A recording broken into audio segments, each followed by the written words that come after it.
Apple Day sounds very interesting, Donald. Please feel free to share information while we're waiting on everybody joining us. Yeah, well, it's not our first. We had 3 last year because there was such a brilliant crop.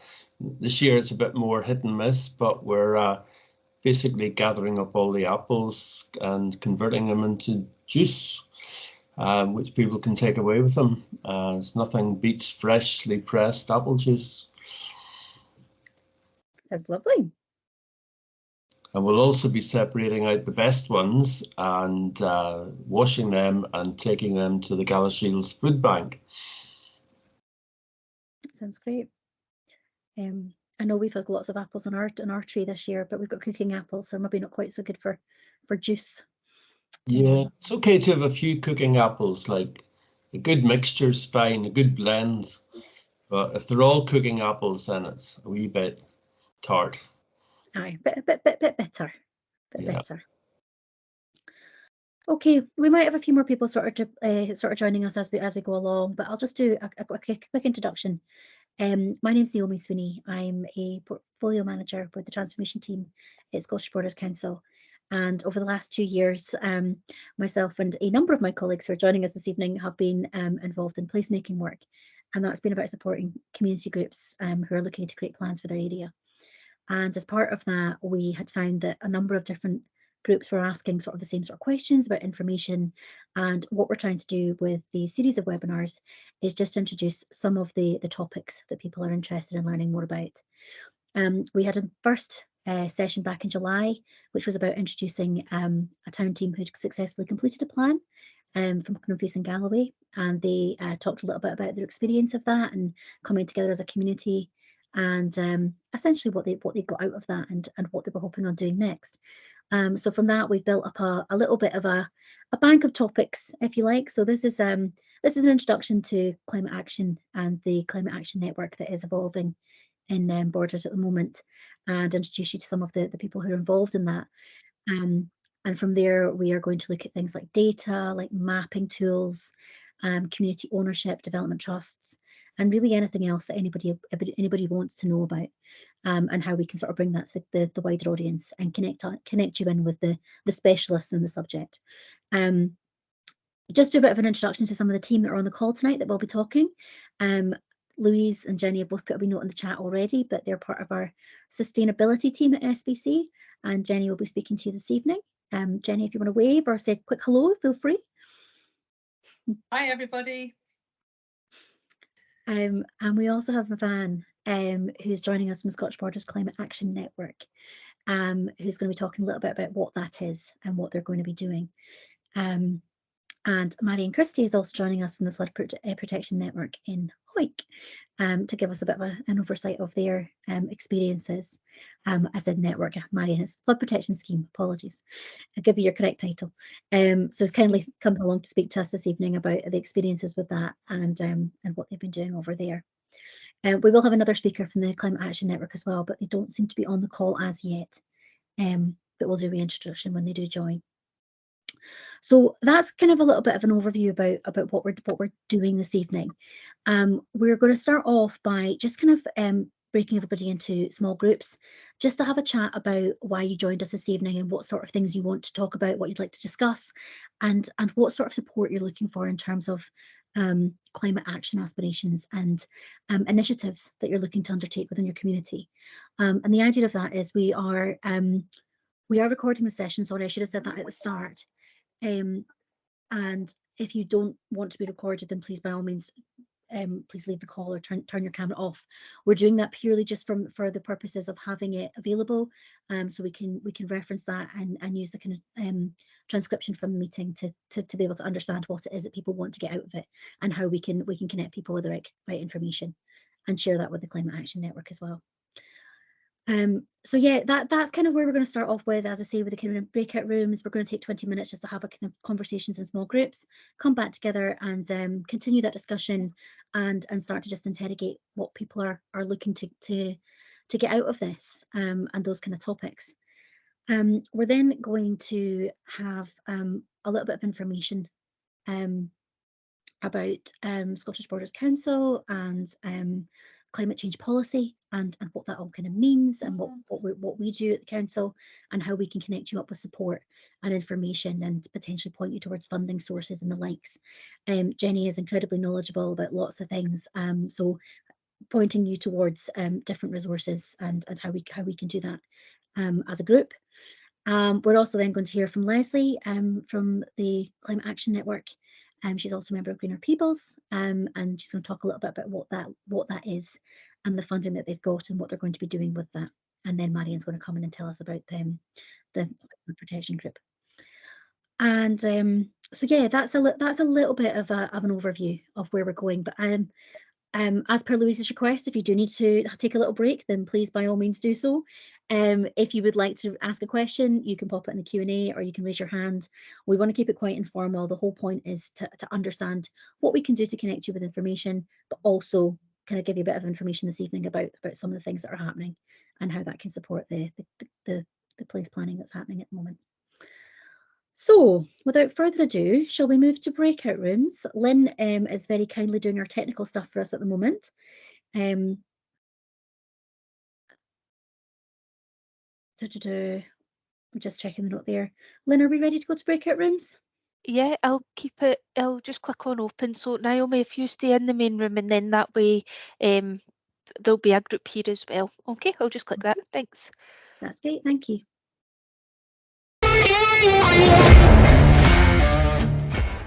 Well, I've managed to sort out how to unmute myself. Right. That's a good start, Sheila. Yes, I was just coming along to see what this is all about. That's why I came.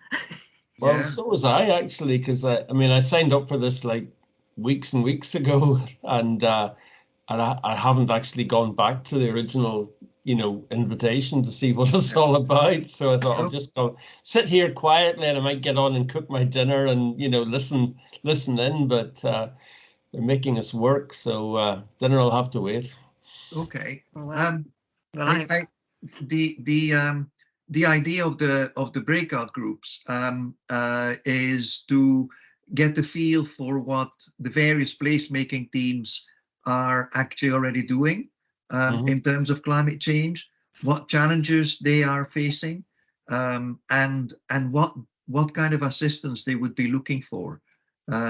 From both the Climate Action Network and from the Council, and from whoever is out there that could provide assistance for making climate change happen in the kind of placemaking processes that they're involved in. And so the idea is to go around. Are you involved in a placemaking exercise, Sheila? Not that I know of. In fact, I was going to ask, what is a placemaking team? Okay. And where are they? and what about you, Donald?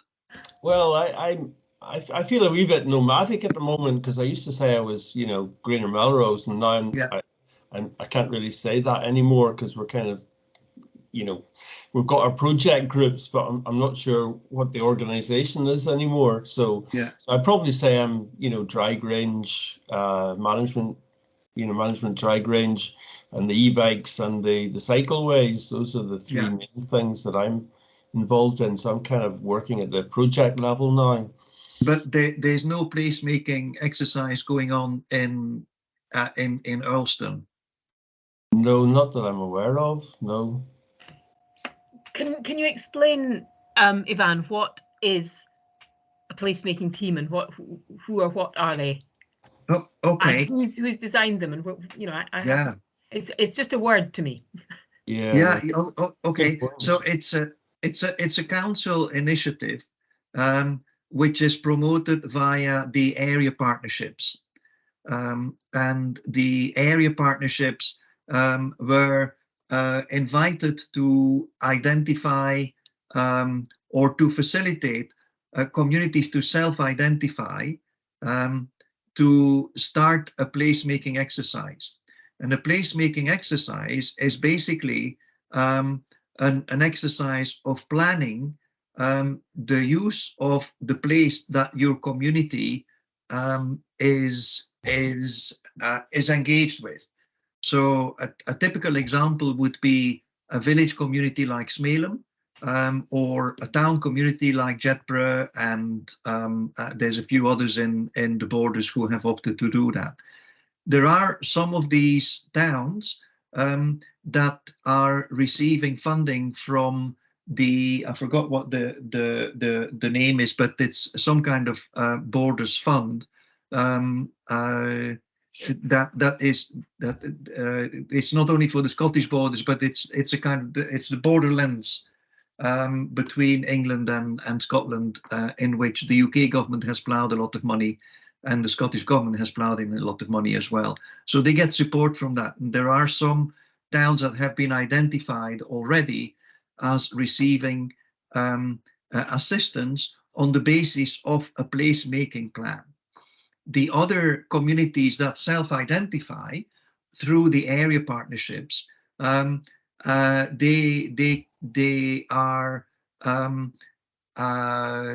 encouraged to come up with a plan for their place in whichever way they feel comfortable, and highlighting the priorities of the community, that the community, depending on community needs, really. On the basis of that, you can then apply for funding for various things, projects that you want to develop in your place. For instance, here in Smelum, which is a process I'm leading on here. You can do that from the council, or you can use that plan to also apply for funding from other sources, either the Scottish government or from charitable funds or the lottery or things like that. But you can also use the process as a means of bringing the community together, and plan things together. And that's what we've been doing largely in Smelum. So for the moment, we haven't yet identified any projects for funding, but we have used the opportunity to actually start planning things like paths and routes and what to do with the village hall and that kind of stuff. So that's the whole idea. Eventually, these placemaking plans will also be the basis for communities to receive an increasing amount of the local government budget. In Scotland, there is this legal requirements of the local governments to set aside an increasing proportion of their annual budget to community projects as they are defined by the communities. So these placemaking plans are an ideal mechanism through which communities can define what it is they would like to see happen in their communities. Now, the whole process is supported by some tools that have been worked up by I don't know who really, but there is a kind of placemaking tools kind of community, and you can use that, or you can decide not to use that. We in Smelum preferred not to use it because we're a bunch of people who want to do things our own way, but we remain inspired by it, and as it happens, even if you don't use it, you usually come up with something that looks very much like the tool that was designed to help you think it through. So that's placemaking, and it's a process that started a couple of years ago, I think. We in Smelum started building this about 9 months ago, and every now and then we report back to the area partnership. In the area partnership now, they have done, or the council has done a couple of things to support this process. One of them is to build a resource on the website, and you can find that on the Scottish Borders Council website. You can find a resource to assist you in placemaking, and that resource can even get you access to consultants who are going to help you think through how to design the process and so on.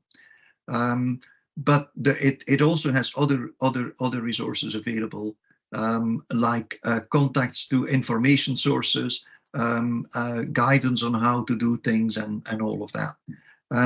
And the second thing they have done is, and they have done this only recently, and that's on the request from some of the placemaking teams that have gathered with them, is to set up a kind of peer learning group.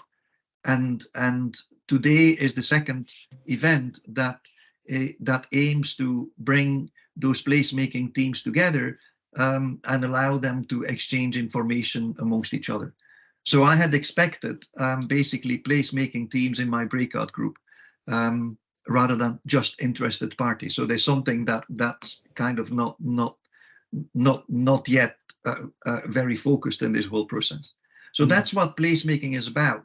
So in the case of Earlston, Donald, I would have expected that there is some kind of community that might emerge and that could start engaging in placemaking.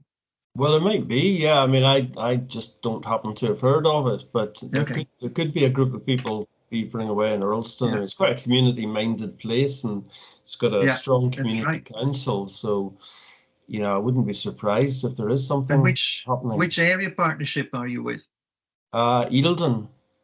Right, Gatecrash. That, I mean, you do participate in their meetings, don't you? Yeah, I was participating as Greener Melrose. Yeah. Yeah. But it sounds like this is all about place-based rather than organisation-based. That's the kind of subtle distinction, really, isn't it? Yeah. And what about that's a brilliant summary. That's a brilliant summary. I mean, I'm really glad I came to the meeting just to get that summary. Yeah. It does kind of make sense now that I hear it like that. What about you, Sheila? Well, I'm a bit confused that I got invited here because I'm not part of any placemaking group. I can think of lots of things in Galashiels that might be more involved in Cafe Recharge, various organisations that are trying to do things in Gala. But I've been involved in the beginnings of the community garden, so maybe that's how they got my name. But I didn't see a lot of other community garden people on the list, like, you know, the Selkirk Community Garden or the Hoyt Community Garden. So I don't know how they got me, but anyhow, like Donald, it's very good to now know what it's all about. Okay. So then the specific topical issue that we were aiming to discuss today is how we weave climate change into the discussion on placemaking. So what I can do is I can share with you, and I would have expected the other members of the group to do the same thing, is to share with you what our experiences have been so far in Smelum and what I think the challenges are and where I would quite like to have support. And so in what's happened in Smelum is that with help from the chairperson of the village whole committee and the chairperson of the community council, we organized for a couple of meetings, village meetings, in which we drew about a third of the village population. And we set out our stall, and in the first meeting we asked them, you know, what would you like to see? How would you like to see the place evolve? And in the second meeting, we on the basis of the kind of main themes that were identified in the first meeting, in a second meeting, then in April, we went diving a bit more deeply into individual themes to identify what kind of actions we might want to develop from that. We've then shared that with the whole village population of 125 people, and we got their response, which was largely positive, via email and mail and other comments. And our next stage is to now prioritize some of the actions that we might want to pursue in the village.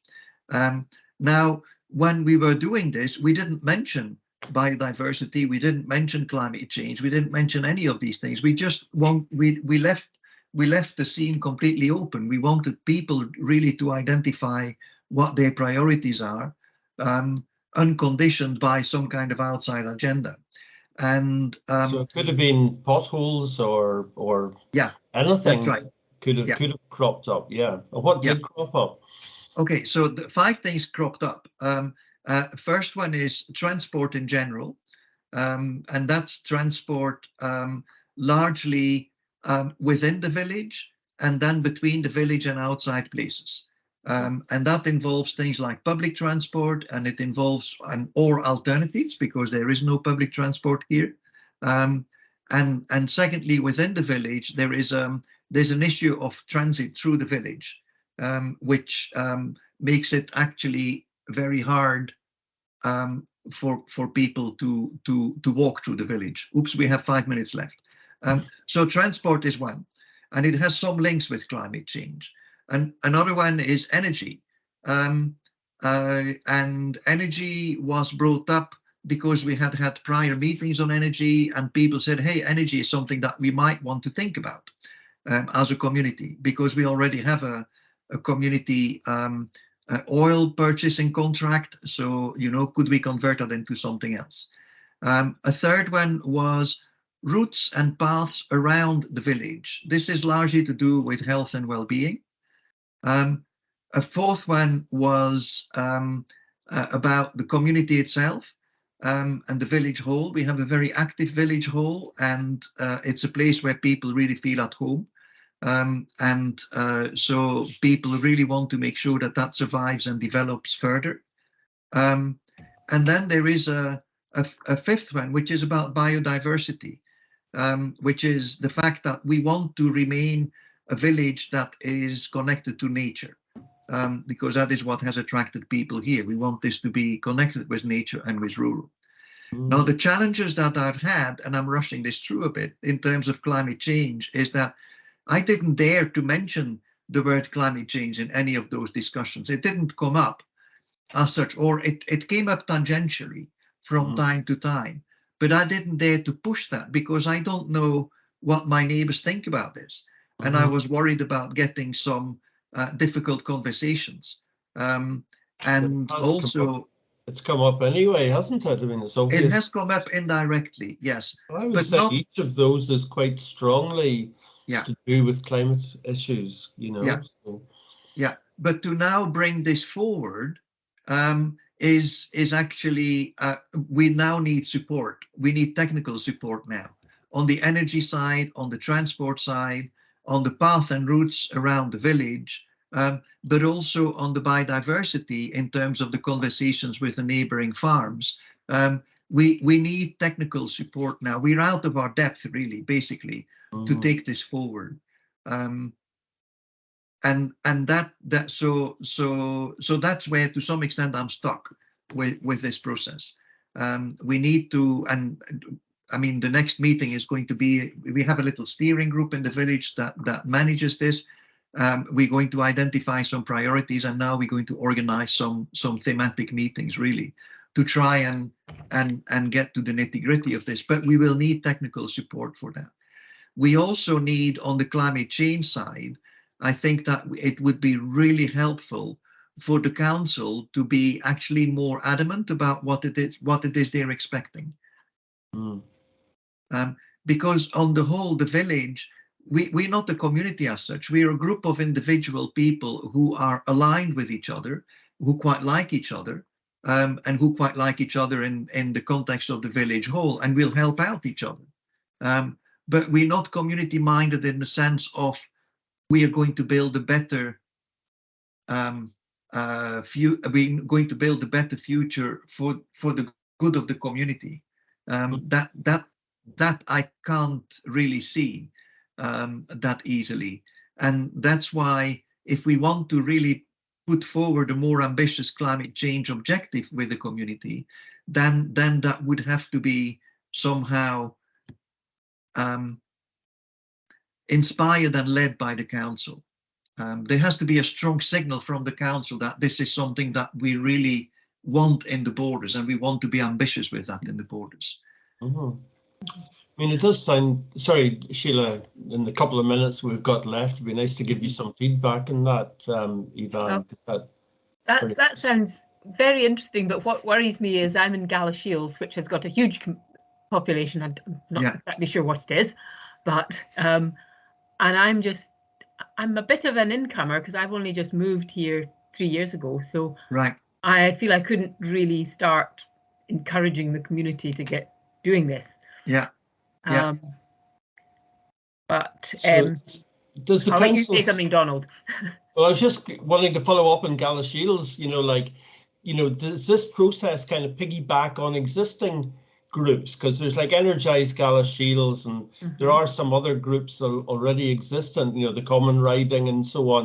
Is the idea that the placemaking piggybacks on existing groups, maybe church groups as well, or is it like a completely new set of people that would be, developing these ideas?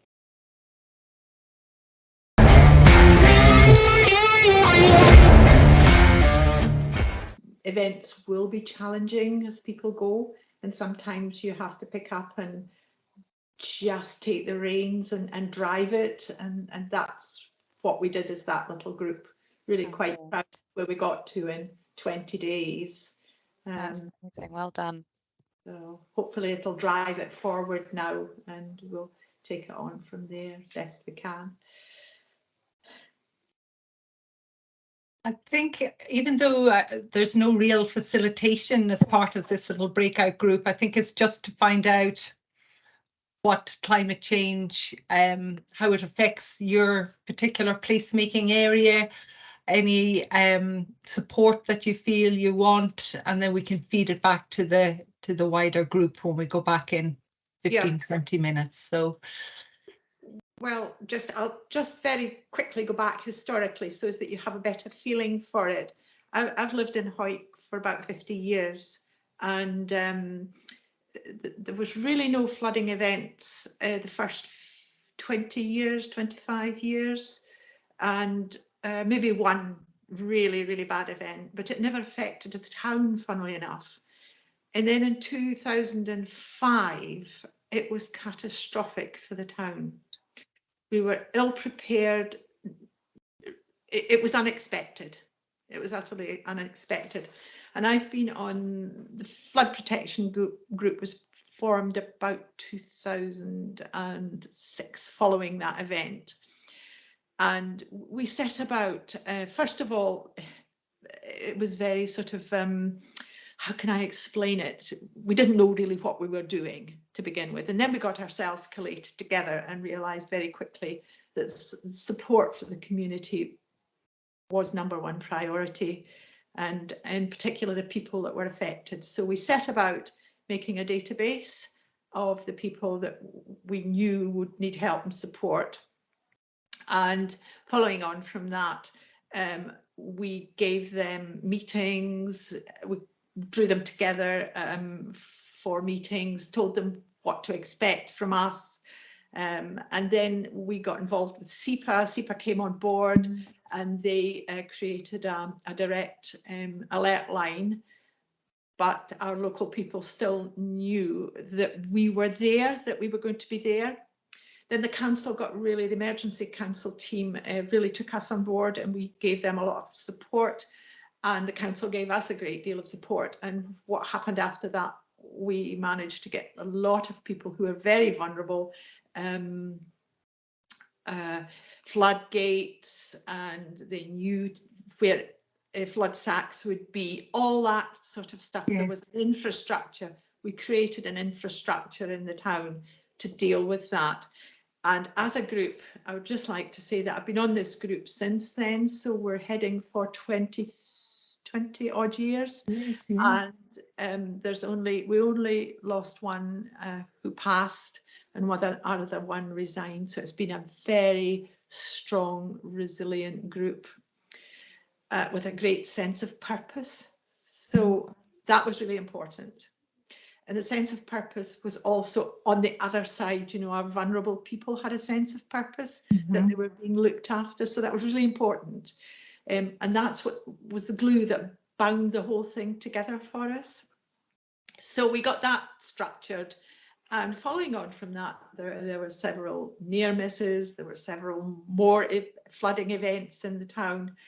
And we as a group then we were quite strong and highly respected, and we were part of the flood group, the flood prevention scheme, consultations. The MPs listened to us, the government listened to us, Scottish Borders Council listened to us, and here, hey ho, here we are 20 odd years later with a fantastic flood scheme. We continue to support our community. It was really important to understand the river as well, you know, what went on in the river, so that we knew when the alert should go out. The community were tremendous. They raised funds for us. We created our own headquarters so that we didn't have to get somebody out with keys or anything from the council during the night. And that's actually at the leisure centre. I went down south with another member of the team to buy a flood cabin, and it was just an actual shell of a container, and we brought it up, transported it up and kitted it out inside as a headquarters to meet at. And it was fully manned. We could go in there and fully man it with a generator, and it's just been one of those wonderful experiences you wouldn't have liked to have missed in your life. And it has supported enormously the people in Hawick. The flood scheme is nearly finished. Still quite a little bit of tweaking to do because of the add-ons. It's looking absolutely amazing. And what we have done, and it's marvellous to see some of our ideas and our community's ideas being dolloped into the actual flood scheme. For instance, Sustrans, which is a cycle route all the way around. One of my ideas, which I'm thrilled about, we were losing quite a piece of ground at the side of the river near the high school. So I said, look, create that as a really nice social area. And it's beyond my wildest dreams to see what they have done. It's amazing. There's a viewing platform there for the river. There's an area which is in front of the flood protection. So it's still a lovely area. It's grass, picnic seats, a social area. It's just amazing. It's nothing. It's low maintenance, and it just looks brilliant. The other thing that concerned a lot of people was the size of the wall, and there's glass panels gone into that, and there's etchings on the panels talking about the rivers and the tributaries roundabout. So all in all, it's really starting to look amazing piece of work. And I have to say that Connor Price, who has worked with us amazingly all the way through, has done a wonderful job. Not much more I can say about that, other than we're keeping an eye on another little river that keeps bubbling over called the Slittrig. And there's 2 or 3 houses up there have been flooded 3 times. So we're actually doing a visit on Saturday just to see that they're secure for the winter, and they've got the proper floodgates up and they've oiled them, and you know, we're ready to go for the winter. So there's a little bit of ongoing work on the flood protection side. After that, why we've had so much flooding, you cannot really put an answer to it. There are demographic changes roundabout, such as a couple of big forests were taken down up in the Roberton area, the Crake area. And I probably would hazard a guess that if it's been a really dry spell, the water would simply run off the land and straight into the river, rather than the trees acting as irrigation. There's no answer to it. A lot of people think in years gone past, the river used to get dredged. The farmers would take the stones away of rubble for their driveways, all the rest of it, building work on their farms. But to be honest with you, I don't think that really has any bearing on it. I think it is just simply the way we are in the world, fossil fuels. It is just climate change, and I mean, even just within the last couple of years, we've had some really near misses. You know, there was one recently. I mean, it would have been over again if it hadn't been for the wall. And do you think now that the flood protection infrastructure is in place, do you think your really cohesive community group will evolve to do other things, or will it still stay focused on the sort of flooding as a central role? Yeah, well, it's really quite funny. You should ask that question. I would say we'll still probably concentrate and look at flooding, but our role is becoming less and less. So we're actually thinking about becoming friends of the river, or doing something along those lines, and making sure that the glass is continued, so that, because it is now going to be a visitor's attraction, it's going to be a feature, and we've got to keep it looking really nice. And you know, vandalism is going to be a problem, probably, you know, the usual stuff. So we've tentatively discussed how we continue as a group, and I think the strong feeling is that we would like to stay and continue as a group, maybe recruit some more, and continue to support the flood scheme as it is on the river, make sure that it's maintained and it has this lovely, pristine, clean look, and that the glass is maintained, the bridges are well looked after, any lights on them are maintained. Simply maintenance at this moment was our idea. What the Slittrig is one that we're still looking at. There's a little hamlet just, I don't know if you were aware of this, it's on the Newcastleton Road. Okay. So it's just as you leave Hawick on the Newcastleton Road, and there's a few houses there that are very vulnerable still, and the council have worked well with us in that one, but it could still, you know, it could still bubble over there. It just simply, again, there's been a lot of forest come down up in that valley that feeds the area, so it seems there seems to be a relevance with that. Is that helpful to you girls? Yeah, no, it's Helpful, yeah. very interesting. I'm thinking case studies straight away. I'm thinking, you know, people of Brecon would probably love to hear from the lessons learned from Hawick, etc. just now after the weekend they've had. Yeah. So I've just wondered, have you been approached by other communities with the borders, or even within the borders? Yeah, actually, I did a presentation up at Peebles, and I urged them. It's actually on the council website, so you should be able to pick that up somewhere. It's all recorded on your council website. I did a presentation there about how we set about organising ourselves, and I urged them, you know, to make it fun, to be a team, and you know how to go about and do it. And I don't think it got off the ground. And they had a tremendous amount of people who attended that meeting. I would say probably nearly 100 people. And that was after an event on the river at Peebles. And I think they tried, but never really, you know, it waned. They didn't. And then they had another event, and I don't think they've had another event since then. I think maybe they've had 3 events on that river. But we know our river. You know, for instance, the gauge at Teviot Head, and the gauge at Teviot Head, we followed that, and then we created a model in our minds. When we know that it reached a certain level, it was action stations. Yes. And we had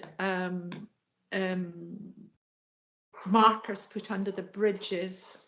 One in particular was a great marker. It was sort of below Mansfield, near the Johnson's Mill. With a marker under the bridge, and when it reached a certain level there, we knew that the river would come over down at the Borough Yard. Okay. So, and then we would continue to monitor that, and we knew then that we would have something quite serious going on. And again, but we never waited too long when there was an event. We always went and sandbagged and put the floodgates up for all our vulnerable people. We had maybe about 150 on the database, and we refreshed that every year as well, because people move about, and we would put an appeal out and say, please pop in to Christie's with your names and addresses, and the database would be updated. That really worked well, the communication. How many volunteers do you have on the flood protection scheme, there's Marion? 12. 12. Yeah. So I come from a background, I was in the police service, so I was quite used to dealing with incidents. So, you know, I used a lot of my skills from there to move that into the flood scheme. And I just feel that it was such a great experience, you know, that comes crossing once in your life, that you can work with a team that are so cohesive. And that was such an important part of it. I mean, I've done guiding as well. I mean, I've come up for 50 years as with my guide badge this weekend. I'm going to Abbotsford to receive my 50 years in guiding. So that too, you know, so I've done a lot in my life. So you obviously have a really good relationship already with the council and key officers, you know, if that has come over the years, obviously in terms of the flooding incidents. But is there anything now in the next phase? I suppose one of the questions we're thinking about from the group tonight is what support the council can give to communities. So is Hawick, I'm sorry I should know this, but is Hawick developing its own place plan, and therefore is this building into it, and what support on a climate change front could we provide? Well, I have, just you probably heard earlier, I gave a little bit of support to the place plan. I picked up a bit of, let's put it, there was things went pear-shaped on the group. So these post-it notes, there was practically 1,500 of them in post-it note form as part of a consultation that had previously been done. Right. And I'll not go into that bit because it's water under the bridge. So these post-it notes had really not been analysed in any way. So I went backwards, if you can understand, and I went back to the wheel and said, okay, we're going to marry these post-it notes to the 14 headings within the wheel, and then we because who had started it off hadn't taken any age, hadn't taken any postcodes, then you know we couldn't marry it to people, so we had a void there. So I said, right, okay, what we'll do next is I'll create our own graph. So we took all the post-it notes and put them into a grid. And the grid simply was one side. It was very, very basic. The grid on one side was the places where the consultations had taken place, and then across the top bar were the 14. And we managed to then get from that pretty good graphs, but there's no demographic like age or place within the town, so there's a void. But at least it was a rescue job of some very important data. And you know, we haven't, that's as far as it's got, you know, looking, there are voids in it because that threw up to us certain voids that haven't been covered. And we think, you know, when people are doing these place plans, they really need to do their research before they go into it. And they need to adopt the government document of the place plan, the 14 headings, and they're improving that all the time, as you know. And I think there's an eco climate change one in it now, I think. So are you referring, I'm just, the 14 rings a bell, is that the place standard tool with the wheel? Yes, yes. Yeah. And actually, if we have time tonight, we're going to talk about the place standard tool with a climate lens. So it does the same exercise, but you look at it through, you know, you prompt communities to think about the future of their place if you take climate into account. So, oh, super, excellent. Oh, we might be moving back, are we? Yeah, I think we are. In the beard.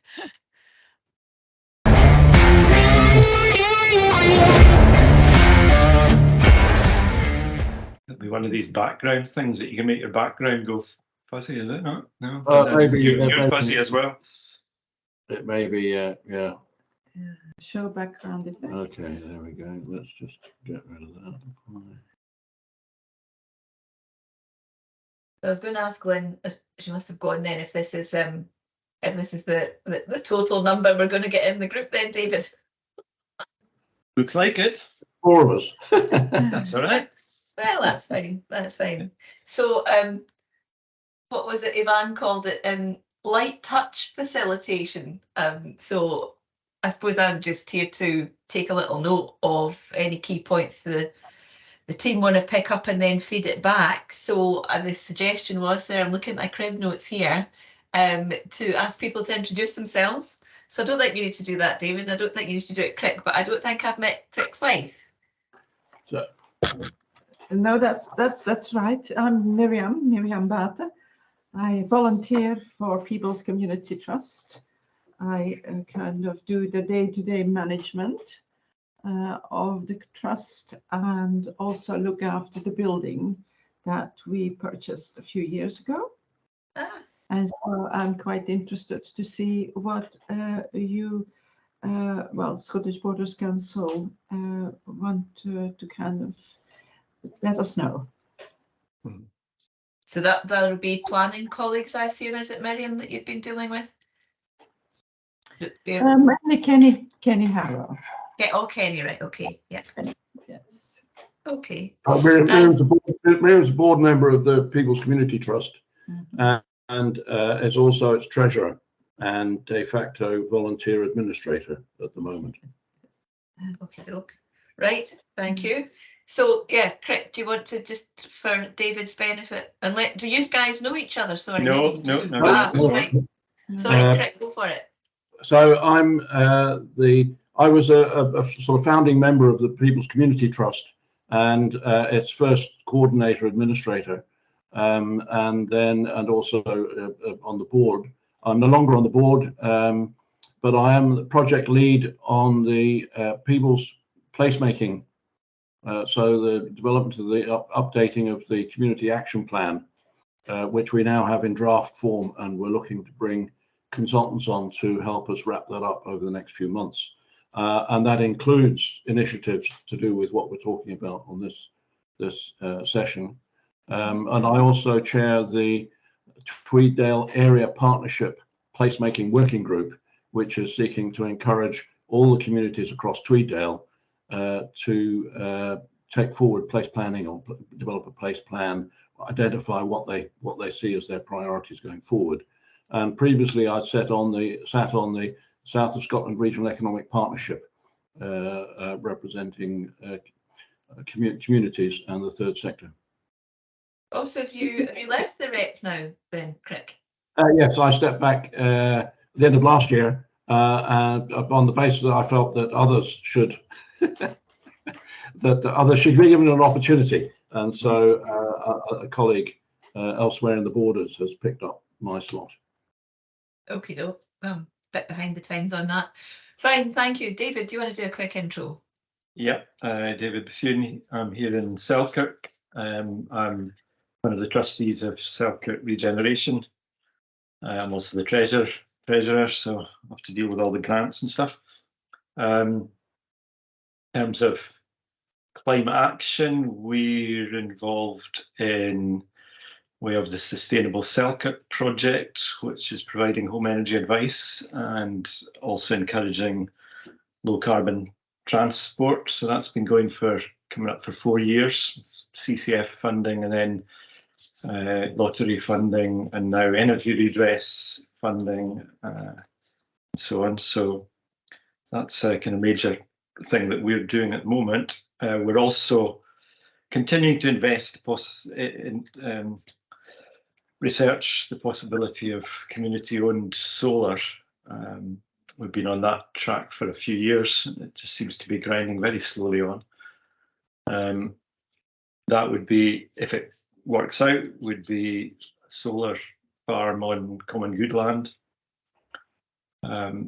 We've also been approached recently by Community Goes Solar, who are the Linlithgow based Oh, yeah. group who are trying to develop a kind of wider network for their funding application and are asking us if we want to go along with them.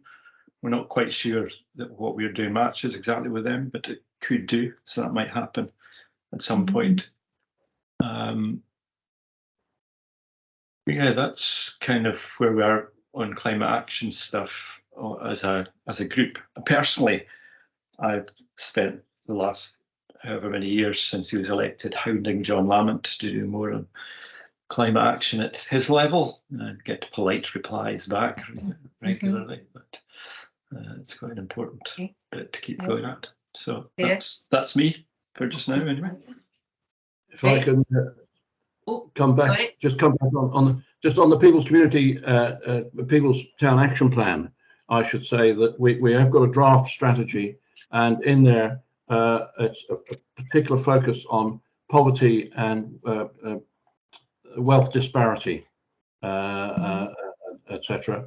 And a large part of that is, for example, fuel poverty, the absence of effective insulation of housing and so on. So that's quite high up there. We've also got the reuse and everything that comes into that.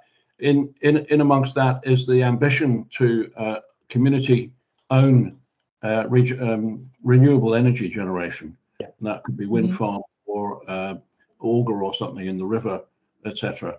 And so that's in as a priority action moving forward.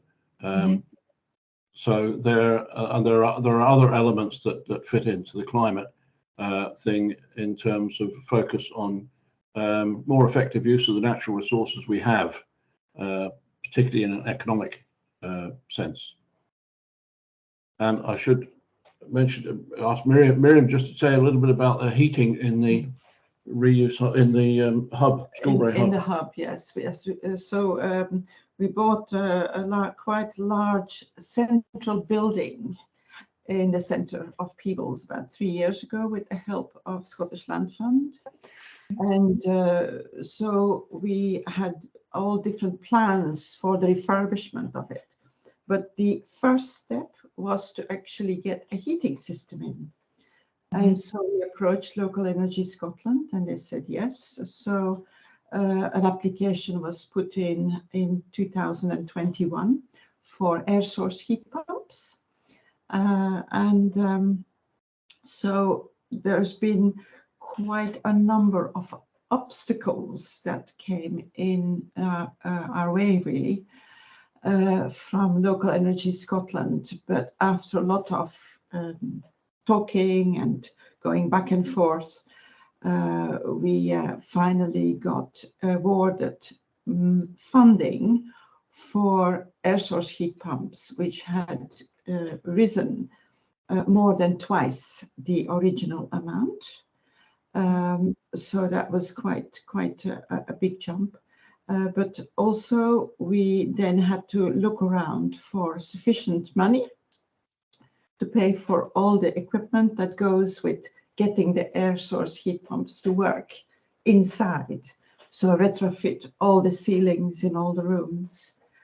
And so while we went through all the different processes and applied for funding from different sources, we really got quite stuck on cutting off points for spending a grant you get. And so we eventually missed being awarded £80,000 out of 423,000. And we just really kind of lifted our arms and said, we can't keep doing this, trying to always grab money from different places. If they're, and also you're involving people like builders and the suppliers of the air source and all the other bits and pieces that we had to remove, asbestos, in order to kind of get the installation in. And it was just so bad that the board just decided, look, that's it. We're just going to have to sit on our hands until we can get perhaps in an easier time in front of us to actually get £423,000 together in one go, so that it can be done as one project rather than have some air source heat pumps. But it might take us a year or 2 years then to get all the other money together. So does that mean then that, Miriam, that the project's completely stalled, so that there's no change to the fabric or the heating system at all? No. We've stalled it because we just don't think it's the right thing to do. And on top of that, we didn't even have funding for doors and windows or insulation. So you can see, I mean, it would have been more than $500,000 altogether. So, yeah. Okay. The heating system was condemned shortly after the PCT took ownership of the building. And so there hasn't been any heating in the building for the last 3 years. So it's not being used then? Is it sort of mothballed then, Crick? It's not being used? No, it is. Those bits that can be used are being used, but without heating. And so we do have some plug-in electric heaters. Obviously, with fuel costs, etc., that's not a sustainable thing. So a lot of the space just isn't being heated. Well, but also it is still being used, because it's a bit of a nightmare scenario if you actually mothball a big building like that. And so what we are running a reuse hub for the past 3 years, to get some more money in, because we've learned very quickly at the beginning that it's one thing to get a grant, but it's another thing to get let's say the 10% that you need, just to be sure that you're not going to run out of money in the middle of it. So we've been raising money all the time to match fund. And we also have a tenant, the men's shed, who all of us really work around each other. And in the winter time, well, we have small heaters, or we just close temporarily if it's too bad. And all our volunteers really know that they have to come in with 4 layers of clothing in the winter. So I think there were 2 questions that we were supposed to try to cover, and one was around climate change and how it's affected or been included in your placemaking process. So I think I've got quite a good handle on from both of you on that one. But the next question was, what support do you think would be helpful going forward? So I think from what you're saying then, in terms of the Peebles example, it's that the whole kind of development process for a big building retrofit isn't actually comprehensive enough, and it leaves too many kind of elements to the conversation up to the community to fill themselves. Is that kind of what you're feeling as well, David, in terms of some of the funding that's coming to Peebles? It's kind of part funding and it's not wrap round yet? It's kind of interesting. I mean, well, step back a minute. We're kind of tangentially involved with the placemaking process. We weren't part of the original scheme from the Borders, but at the same time, we've been trying to renew our community development plan. And so we've been working a bit with Naomi, but partly on a separate, a kind of independent route, I suppose. It's quite interesting that we had 2 big community consultations, and loads of ideas come up, but it was actually very little in there about climate action. Although Selkirk Regeneration, a lot of our focus has been on climate action. I don't know if that's because people feel that that's not really a community issue, but it's more a national and international issue. I'm not sure what think why that was the case. But yes, the funding issues, that rings a lot of bells. It's difficult to get the large amounts of funding for any capital projects. Our Community Energy Advice Centre, which is an old shop which we bought for the princely sum of £1,500, but it cost £100,000 to renovate it, and we only got that by piecing together about 6 or 7 different small grants, and that was a load of work. And fortunately, we managed to get it all together in time, and didn't hit the buffers like you did there, Miriam. we're able to keep it going. I mean, one of we're pursuing this solar farm idea. I mean, 10 years ago, we were trying to get a community-owned wind farm, and that we didn't get up and running. We hit kind of roadblocks on that. But if we had, that would have been bringing in £500,000 a year to Selkirk Regeneration to use. And I think partly our thinking about the solar farm is, yes, it's beneficial to the environment, but it would also give a steady stream of income which came to us directly rather than having to pursue either government or local authority or grant funders to fund things. It certainly won't be anything like £500,000 a year, but it would be, it could be a significant regular amount coming in from that. And that would, for example, allow possibly us to get to other funding. There was one stage a few years ago we were looking at buying a property that was on sale in the centre of the town. And we spoke to our bank and said, would they give us a loan? And they wouldn't give us a loan because we didn't have any regular income. We had some rental coming in from our pop-up shop, but it wasn't regular enough to be able to account for a loan. So, there's a lot of different kind of things coming together there, but getting the funding for significant projects is challenging, I think. Yes, that's right. Yes.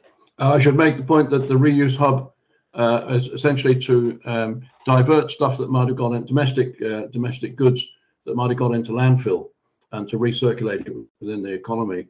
And since just before it opened as a pilot project, still a pilot project, just before COVID lockdowns came in, but it's generated upwards of £140,000. But that has to be balanced about the amount of time, volunteer time, etc., needed to manage and man it. And for the last 15 months, longer, 18 months, the Community Trust has been without any staff funding. And so there's no core funding, and yet the organisation is being asked to do more and more and more. And that's to some extent why we've got, no, we can't do this. We need to take a breath and reconsider our things. And the other one, we did have Changeworks in Peebles, which Louise, you were very involved with. I'm aware that a lot of background work was done on that, and it would be very helpful if it was made available to the placemaking team or whatever to move forward in terms of how to tackle this strategically. But I know that this is on lots and lots of agendas at the moment. So hopefully there will be some sort of progress in actually leading to upgrading properties, but particularly those in fuel poverty and those in the lower value houses. I mean, there's just so much associated with poverty and wealth disparity, etc., that on health, mental health, etc., that all lead back to the similar thing. Yeah, it's interesting. We modelled our Sustainable Selkirk project partly on what was happening in Changeworks 3 or 4 years ago. We came over.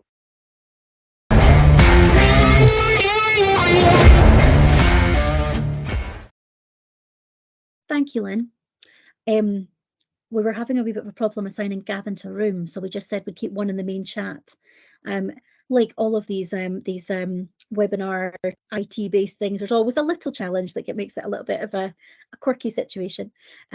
So if everybody's okay over here just now, I don't know if you want to do a quick round of introductions and just kind of talk a little bit about who you are and what you're hoping to get out of the session, or what we can potentially start to help you with.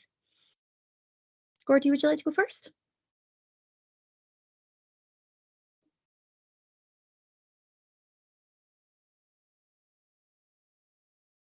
He's got his mic on or off. There we go. Can you hear me now, Naomi? There you are. Yes, you were conspicuously quiet. Sorry about that. Yeah, no, this laptop I'm using doesn't support my camera, so I'm going to have to go to after this breakout room. I'll log off and go on to the app, and I should be able to pull my camera up. But Naomi, you've seen my pretty face before, so. That's so you're okay. You're okay for that one. Sorry, Gilbert, we've never met. And is someone else in the room? Is there someone else? So Lynn is here with us as well, and then we've got Gavin, who's also here. Gavin? Okay, yeah. Yeah, so my name's Cody Campbell. I live in the village of Denham. We have a placemaking group that has been evolving over the last couple months. So yeah, so we're at early stages of engagement with the community, kind of upskilling the group more than anything else, and finding the cohesion between everybody else and building those little trust things that happen within groups. And from there, we hope to start engaging with the community. And like everywhere, climate change is one of the high agenda items that we will be linked in with everything else. So yeah, so that's my role here, is just to get an understanding of what SPC are doing, and how that can link in with our community's aspiration, both around the natural capital and the spatial of placemaking, and also the social capital, and what the aspirations are of the people that live in our community. So that's my role here. Thanks, Gordy. Are there anything specific that people are starting to think about? You know, is it energy networks? Is it, you know, kind of carbon accounting? Like, what sort of things are being discussed at the moment? As you would know, Naomi, that's kind of, this has been my day job for a long period of time. Yeah. So no, in this area, it's a very slow uptake. We don't even have an EV charging point in our village of near 1,000 people. We don't even have a public EV charging point. We were black spotted. So it's early stage, and of course the population it's an early stage engagement. There's no group per se in the area that takes on climate challenge or climate group perhaps to specifically action that. So what we're looking at is kind of a holistic approach to have that as part of the entire placemaking plan that will develop, and then hopefully action an organization. We have a couple that exist now, but they're not as functional as maybe we'd like them to be, around owning natural capital and dealing with the issues in our community. So we're hoping to have a development trust will come out of that to action the plan when we form it. Yeah, that's great. And I mean, obviously they've got you as a resource, which is really, really helpful from that perspective as well. Charles, thank you for joining the call. We're in kind of breakout rooms at the moment, just having some informal conversations, just to kind of get the ball rolling on what people are looking to get out of this evening and what people are thinking about in terms of climate action. So we're just in the process. Gordy's just been introducing what they're doing in Denham. So we're just kind of going around the table. So you're very welcome to join in that conversation. And apologies, it isn't Gavin Hamilton we've got on the call, it's Caroline.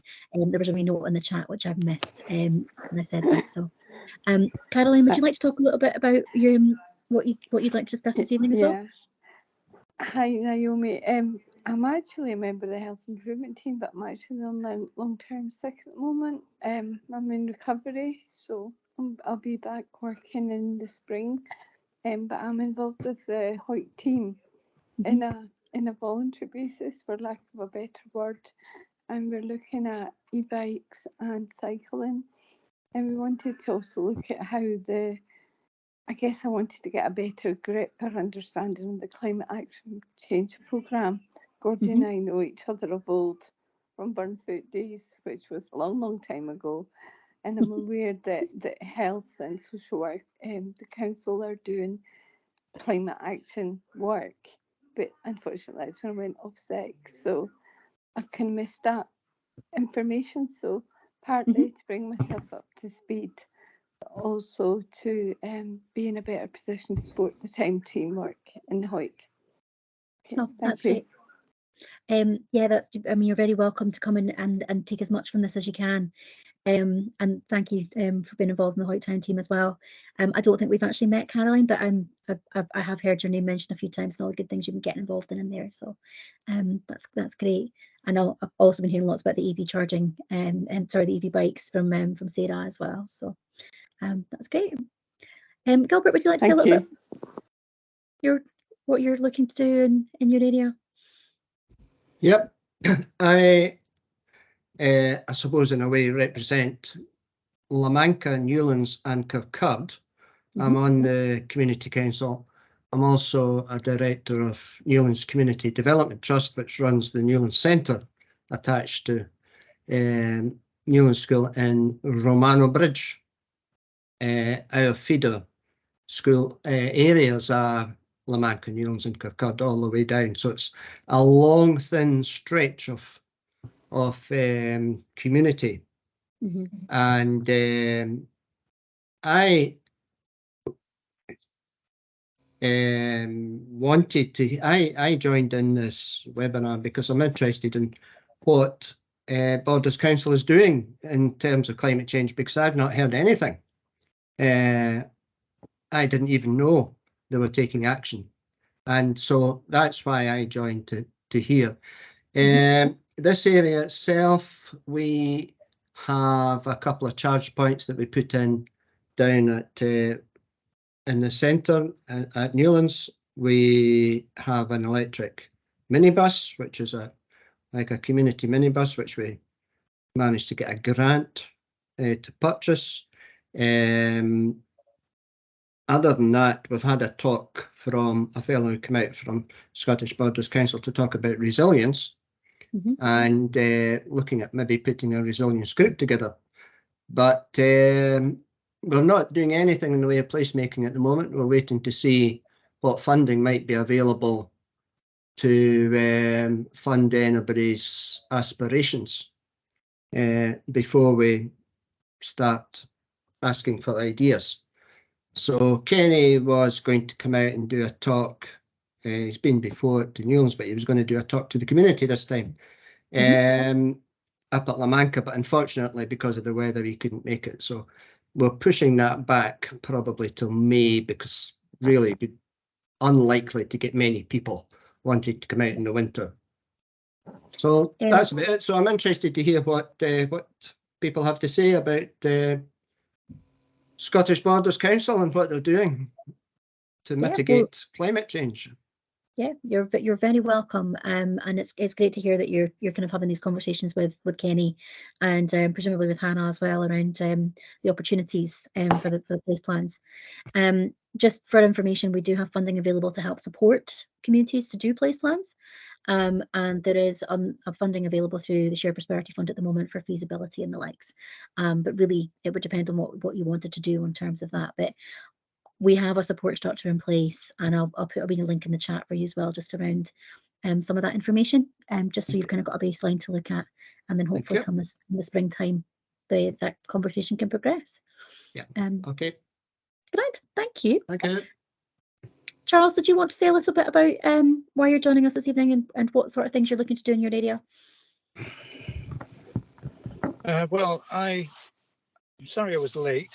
I don't think iPads and Teams are very compatible at times, and I may have missed the explanation of all the things the council is doing, which is really what I was signing up to try and understand. I suppose I am secretary of the Community Council in St Boswells, and I've got a fair interest in conservation and planning generally. I am particularly keen on finding out if we can establish parish carbon footprints. And I know this is something which is available by ward, but apparently not at the moment has the data been broken down into parishes, which is my interest, as we are a community council for the entire parish of St Boswells. It's not very big, but information at ward level isn't terribly useful for us because we're at the sort of northern outpost of our ward. So it hasn't got a great deal of instant relevance. But some of us have got our personal carbon footprints produced a few years ago.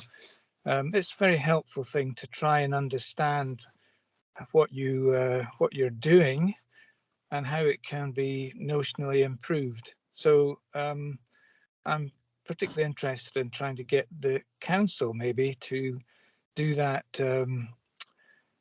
work, breaking it down into something which people as a community can sort of act around. And obviously also we're interested in things like an EV strategy and such like. So that's a sort of fairly broad view of what we're interested in as a community, I'm interested in as an individual. If it can be hung around a place plan of some description, all well and good. And we've been talking about that in the Community Council. But I'm not, as a, I was going to say retired planner, if not a reformed planner, I suppose I'm slightly cynical about the role of place planning, and I'd feel much more comfortable if planning had a more direct influence in the conservation world of the Scottish borders. But I fear at the moment they're understaffed, underskilled, and over here. So I suppose it's not something that is likely to happen soon. And I guess we'll have to just make the best of it as our community as best can. We're blessed with, of course, Mark Douglas, who was the conservation officer, who's now retired. Hopefully he's got a lot of time when he's not out cycling, and can be a help in progressing with that sort of place planning. But we've talked about it for a wee while. We don't seem to be a priority in terms of the area partnership communities. I think Kelso, Jedburgh and Smailham seem to be in there before us. But maybe we can learn from that and understand a bit more about what the sort of template for place planning might be. That's probably more than enough for me, I would say. Good evening, Leslie. Good evening, Leslie. Thank you for joining us. Just to give you a bit of context, we're in a wee breakout room in here. There was a few technical issues moving some people over, so we kept one in the main space. So you've just joined in with that one. So we'll bring you in a wee bit just to kind of let us know what you're looking to get out of this evening. We're just having a roundtable discussion in a small group around where people are from and what sort of things they're interested in terms of climate action. And there's been lots of conversations about what SPC is doing. We haven't gone into that yet, and we'll have some talks from the Border Climate Action Network and from colleagues at SPC around that as when we go back, when we all kind of come back together again as well. Charles, thank you for sharing. That all sounds really interesting, and I've heard some of what's been happening in St. Boswell's from our community engagement colleagues. I don't think anybody is necessarily prioritising particular communities from the area partnerships perspective. There's just a few people who are a bit more kind of ahead in terms of their thinking, I suppose. Jedburgh is one of the Borderlands communities, so that is giving us a bit of a template to work from, and that's kind of what we've been looking at. And obviously the planning legislation around LDPs is new, and what that means with the local place plans. But yeah, certainly interested to kind of have further conversations with you around that data and what you'd like to get out of it. We have a team who are looking at our data at the moment, and in particular our data strategy and how that can be more accessible to communities. So if you'd like to have an offline conversation about that, then I can certainly set something up to talk that through. Conscious we have 5 minutes, as I see Lynn's given us a wee warning. Leslie, would you like to just let us know kind of where you're coming from and what sort of things you'd like to talk about in regard to climate action? Okay, thank you. Apologies for being late, but Ivan asked me to just speak a few words later about Scottish Borders Climate Action Network, so that's why I'm here, really. That's grand. Sorry, I didn't put 2 and 2 together. So yes, you're here to come and tell us about the Climate Action Network. So that's perfect. Well, thank you. And yeah, there was I think a few people had a few problems joining, so hopefully we're all good now. So that's great. Does anybody have anything else they'd like to share just before the group comes back together, and then I'll just sort of do a bit of an overview that everybody's very welcome to feed into to that kind of wider group. Gordy. Yeah, thanks, Naomi. I think it'll be important for us all to understand that what we're trying to get out of this is around our own community's place planning, and whether it's spatial or whether it's it's around the social capital of the individuals, and maybe step away from SPC as an institution and what you're doing as climate change within your own institution. I think we're not here to just to discuss that really in some ways, your efficiency around what you do. So I think we all just kind of have an open mind of how we can support each other as communities going forward with developing place plans, climate action plans, visioning plans, whatever, whichever people like to call these things. But I think it's going to be fairly important that everybody's open-minded in this and supporting each other and working together. Yeah, thank you, Gordy. That's really helpful. I think from our perspective, we are hoping that this helps to start to inform the network that Leslie and Ivan are building, and how that then we can be supported by us as a council, but as you say, how communities can support each other, and sort of share experiences as well, because there's a huge amount of amazing things happening within Borders and kind of beyond at the moment around community-led action, and the more kind of information we can share on that, the better, I think, in terms of people understanding what is possible and how they can sort of tackle that as a community-led group. So, Lynn, are people starting to come back in? It looked like my screen was starting to flicker.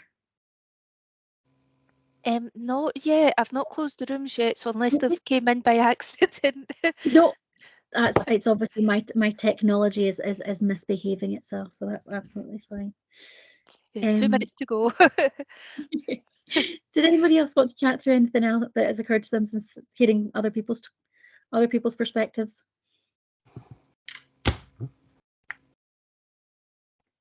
The EV charging one's something that's quite close to my heart at the moment. I was up in Skye last week for our half term, and being a new EV car owner, was slightly horrified to discover that none of the charging points on Skye would charge my car. Half of them weren't working, and the ones that would, the ones that were, apparently don't support new vehicles. So that was an entirely exciting learning curve. Luckily, we'd taken a 3-pin connector with us, so we were able to charge from the house. But it was certainly a learning curve. So I can kind of understand the frustrations that Denham don't have, Gordy. Yeah. Well, I think the infrastructure that, just briefly, the infrastructure that's put in the Borders was SPC based on SPC properties about 8 years ago, and the infrastructure now has become outdated. So locally, we have an outdated system, and we thought there was a report SPC done around EV charging, and we thought some resources would come out of that, but that's not going to be. There's the financial model for that isn't going to work. So SPC have kind of stepped away for the next couple of years and kind of redefine what's going to go forward with EV charging. That's the information that's been given to me by SPC. So what we've done as a community is we've kind of gone to the private sector, and we met on Friday with Scottish Power Energy Network, and this is work. This is carry-on work that I've done around climate change and climate action in Newcastleton over the last couple of years before that, and understand the process there of as we electrify our communities, especially the rural communities. There's not going to be a lot of support there, and we'll just have to get on with it ourselves, which is fair enough. So if we want things to happen proactively because we are in an emergency, then we should action that and use the resources of our community, and that's what we're doing here. So we're bringing in Scottish Power Energy Networks. We have some natural capital land that we have in the community, and we're going to put the charging points on those properties, so that we'll be able to have the infrastructure ourselves within our community. It's a costing. At this point, the financial model doesn't work, so that there's no profit coming back into a development trust, or for us the village committee that owns the land. There's no profit where it's going to cost us money to do it, and there's not a lot of funding around even to put the points in. So we have to take a model that will lease the land to Scottish Power Energy Network or another energy supplier and allow them to supply it. But we desperately need the infrastructure, because this year alone, 24% of cars sold are plug-ins. And I used to live in Norway, and in the space of 10 years, they went from 3% to 98% of the cars sold electric. So we have to get it in ASAP. Simple as that.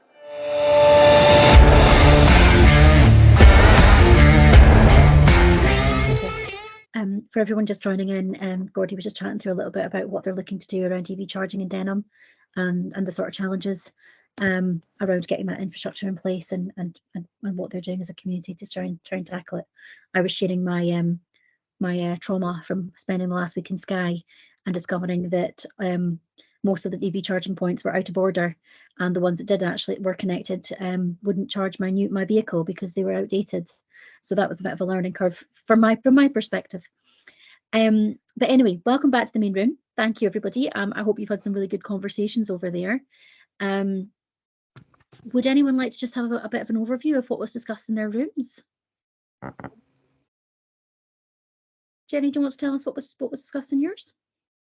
Yeah, I can kick off. And Marion, I don't know if I'm going to do you justice, so please do enhance what I say. But I think Marion gave us a really good potted history of the community cohesion around the flood prevention scheme in Hawick, and how out of something that was very damaging to the community, they got a very resilient community group together to work with the council and with all the SEPA and all the key players to actually get the Hawick flood prevention scheme in place. So I have written down community cohesion, resilience. What I really liked was, now that, you know, Marion said, I think she said she felt privileged to be part of this actual project over 20 odd years almost now, and that now they've moved on to the next phase, and it's like know your river and the maintenance of it, and it's a celebration in the town, if that's not too strong a word. So in terms of what the council can do now and the support for that, I think it's through possibly the place plans, and we've just started to talk about the place standard tool with the climate lens when we were transformed back here. So Marion, please add to that, or Sarah as well, if I haven't done you justice. I think you might be on mute, Marion.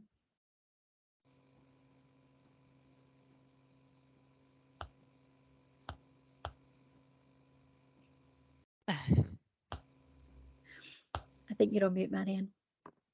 It's the joys of Teams meetings, isn't it? That's it. I've got it now. That was a nice précis, actually, of what I said. And cohesion and working together is truly important. And we touched on the new tool for climate change within the place plan. And I would just urge anybody that's going to be going down the place plan route, do your homework. Do your homework, because it's truly important that you look at that tool. It will guide you to what is required and the information that I haven't had a look at it yet, but I've used the standard place tool, and it is amazing if you get it to work for you. That helpful? It's very helpful, but I feel like I also need to give credit where credit's due, Marion, and say that Marion has been part of a team who's been processing 1,300 post-it notes, I think, and plugging them into the place standard tool. So has become very acquainted over the last number of weeks on what that can do. And as Jenny's talked about a little bit about, the climate lens is a version of that, which helps to structure some of the conversations around climate change. And we can talk a little bit about that as we kind of go through the speakers as well. But that's great. Thank you, ladies. Ivan, did you want to come in and tell us about what was discussed in your room? Yes, am I unmuted? Yes, you are. Yeah, okay. So we were in a strange room. I ended up with two very close friends, Sheila and Donald. But the interesting thing was that neither Sheila nor Donald are in a placemaking team, so the conversation was much more about what is placemaking and what's involved in placemaking and where does climate change come in. So I explained a bit what happens in Smailham. So I did most of the talk for once.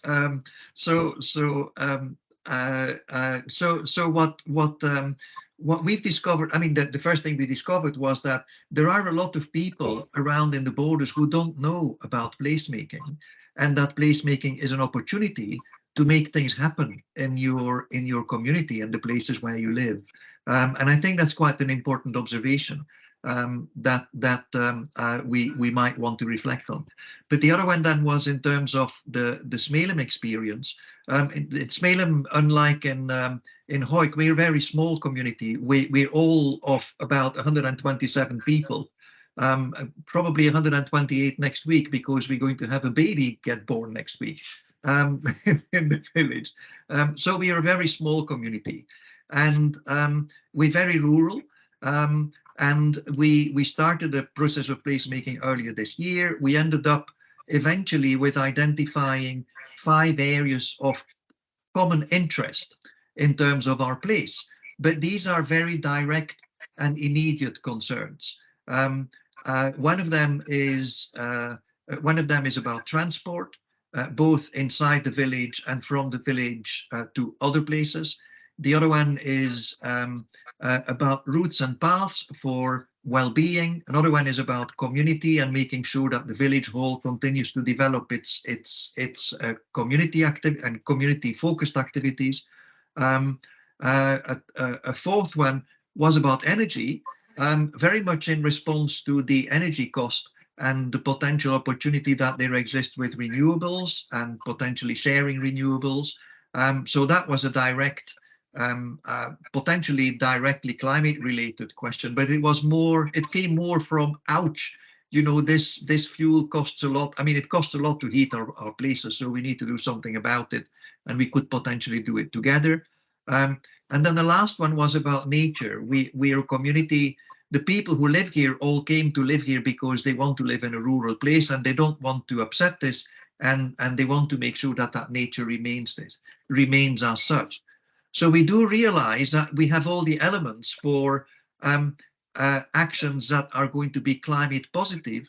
But to be frank, I didn't dare to raise the issue of climate change with my neighbors because I didn't know what kind of reaction I was going to get.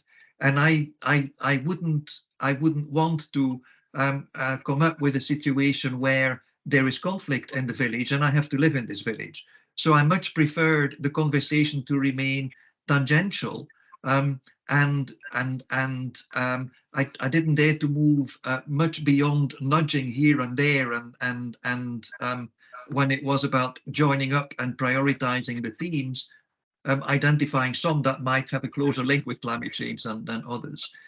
The main challenge we now have is to develop concrete plans along those 5 themes. And this is where I think we're going to need support, and this is what we want to achieve between now and the end of the year.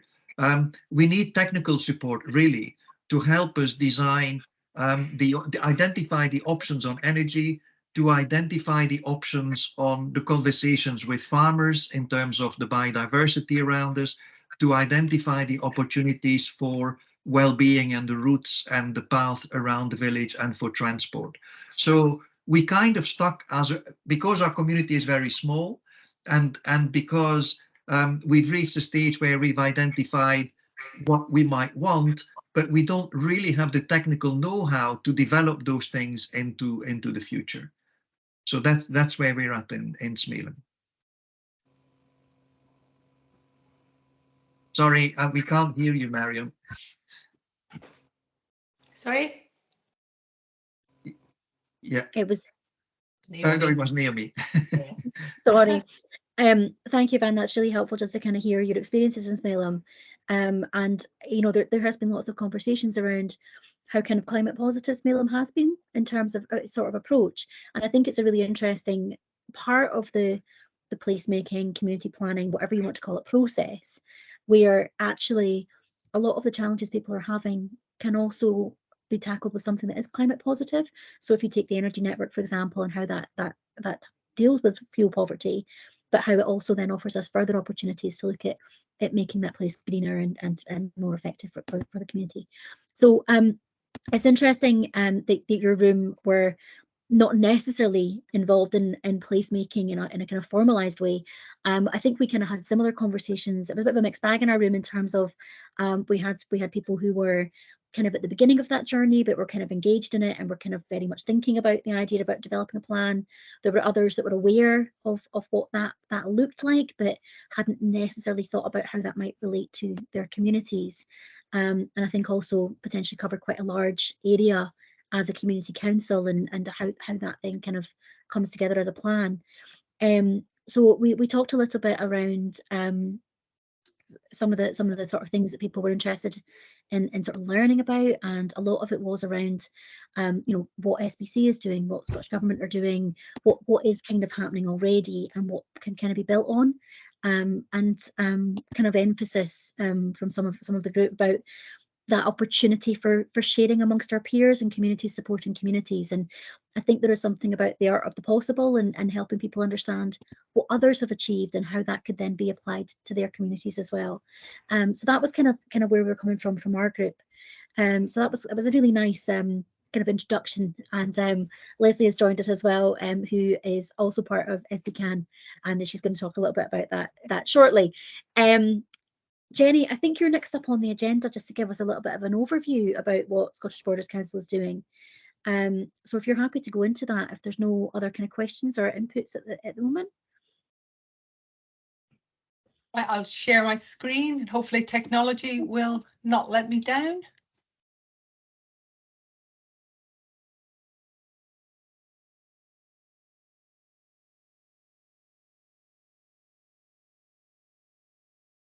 Can everybody see my slides? Perfect, thank you. Is it actually on slide format or is it presentation mode, I mean? It's not on the It's not in presentation mode. Let's try it again. That's it.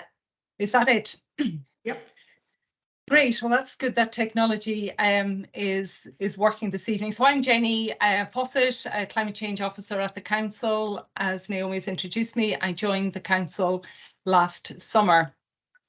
So I've got the lovely job of trying to give you an overview of Scottish Government legislation and policy. It's quite a dry subject, but it's very important, and it sets the landscape within which not only Scottish Borders Council works, but all the other local authorities and public agencies in Scotland. So our key prime piece of legislation is the Climate Change Scotland Act, which was approved in Parliament in 2009 and amended last year.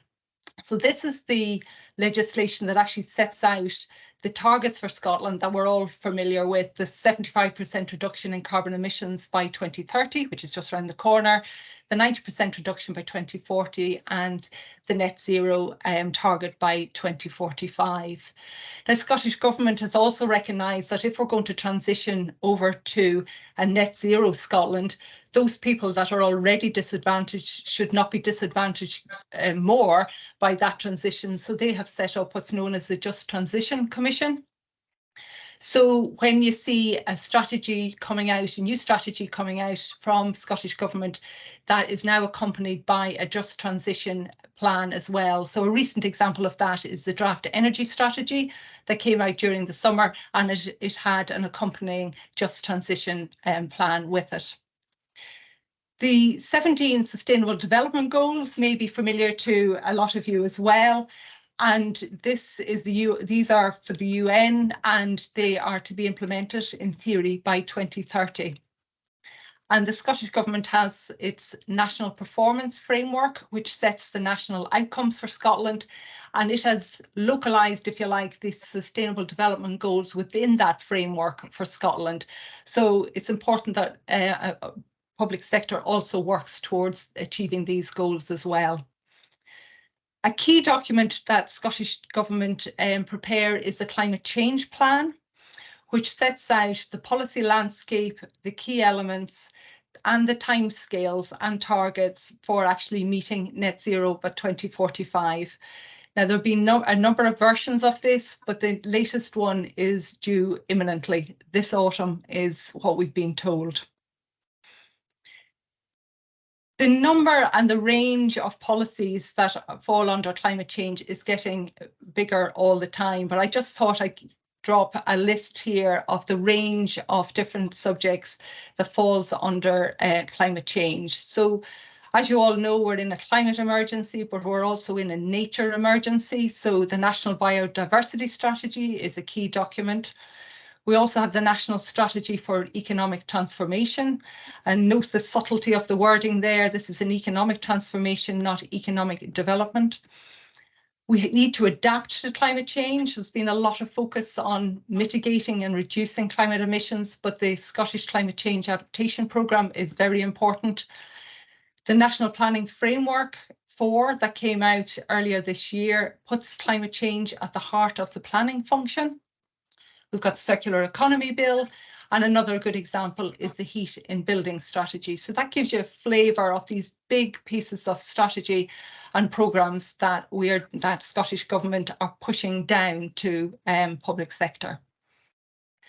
Another important document for local authorities and any of the big public agencies in Scotland, we must comply with what's known as the climate change duties. And there's 3 duties that relating to mitigation, reducing climate emissions, adapting to climate change, but also importantly, acting sustainably. So this is a mandatory report, it's annual, and it must be submitted to Scottish Government by November every year. We're currently working on this year's report, and I should say that it's based on activities for the last financial year. So the key elements are listed there on the bullet points, and those words highlighted in red are new requirements that have been brought in as a result of that amendment to the Climate Change Act that I talked about a few slides ago. So just to set the scene of the council as it sits within this national context, so in this nested diagram we have the council, and as an organisation itself it has quite a small footprint compared to the geographical area of the Scottish borders. So that's approximately 2% of the emissions come from the council as an organisation. So the key role of the council is more one of influence, I would say, and leadership. As for the geographical Scottish borders area, we have the climate change route map, which was approved in June 2021, which sets out that route to net zero by 2045. I should point out at this juncture that Scottish Borders Council have chosen to adopt the national targets, so that's the 2030, the 2040 and the 2045 as the governments. Some of our other local authorities have set closer dates, if I could put it like that, for reaching net zero, like net zero by 2030, but the council has chosen 2045. As a region then, we work quite closely with our neighbours Dumfries and Galloway as part of the South of Scotland region, and South of Scotland Enterprise are leading on the Net Zero Commission to make for net zero for the region of the South of Scotland. We also work closely with our neighbours, Edinburgh and the Lothian councils, as well as Fife as part of the city and region deal. So that all nests within that outer circle, which is the national and legislative framework. So my role as climate change officer in the council, it's quite a tall task, but part of it is to get carbon and net zero into the actual DNA of the organisation. It's not just an environmental issue anymore, as you've just been talking about earlier. It very much transcends all areas now, social and economic, as well as environmental. We need to measure and monitor our emissions if we're going to meet 2045. And everybody has a role to play. So a key part of my role is to work with the key planning officer, all the key elements of the council to make sure that they are embracing this journey and transition to net zero. So partnership both within the council and external to the council is very important.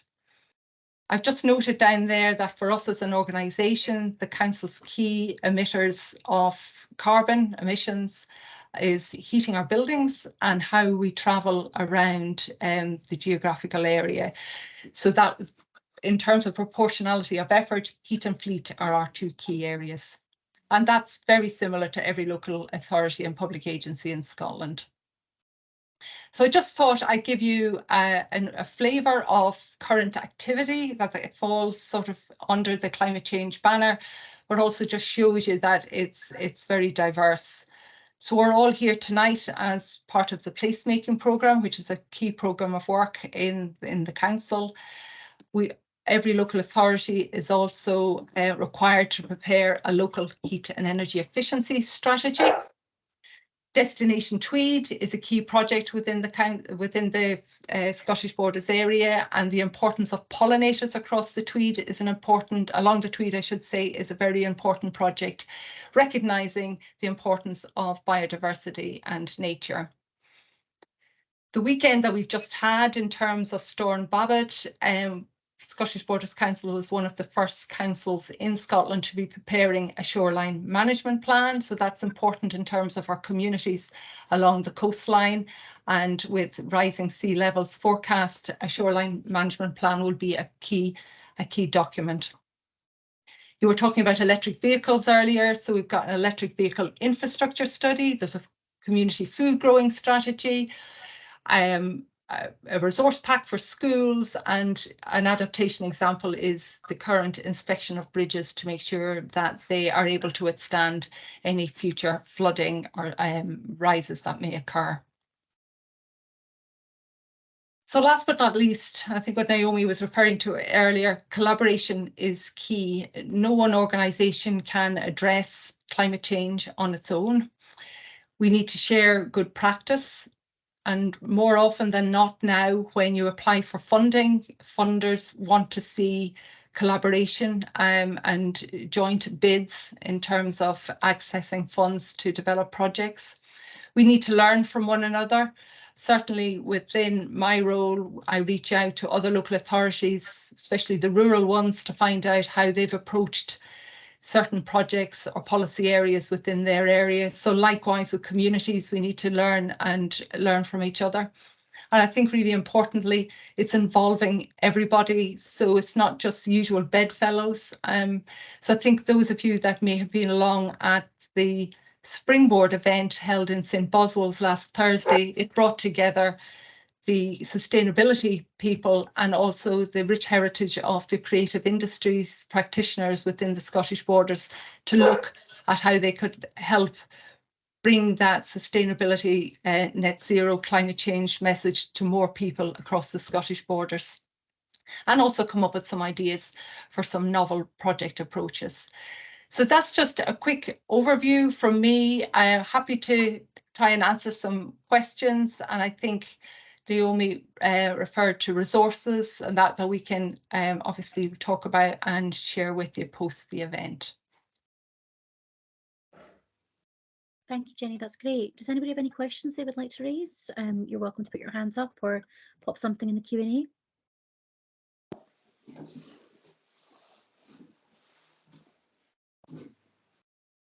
Nothing at the moment. Maybe you couldn't understand me. I thought you were going to be inundated, to be honest, Jenny. Ivan. Hi, yes. You were talking, Jenny, about two things really, I mean, a number of things, but two kind of key roles for the council. One is a role in leadership, and another one is to make sure that your own house is in order, basically, that the council itself shows by example. It's this leadership role that I'm kind of wondering, what's your strategy for this?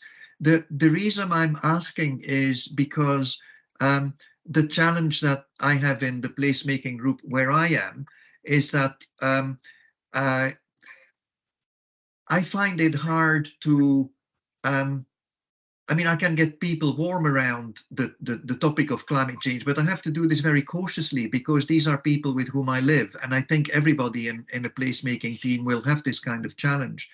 And it would be really helpful if a formal entity like the Scottish Borders Council can be very clear about the level of ambitions for the region as a whole, and what's kind of expected, because people don't really know what's expected, and that's what I'm kind of wondering. What's your kind of strategy to show leadership across the borders, such that placemaking teams can say, hey, yes, you know, this is my contribution to that kind of common objective that we have in the borders?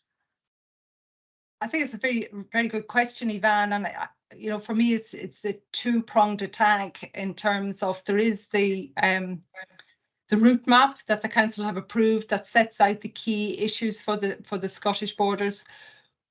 The big elephant in the room here is that the council's footprint itself is only 2%. So the focus is on that area-wide emissions, 98% of the footprint, which is out there.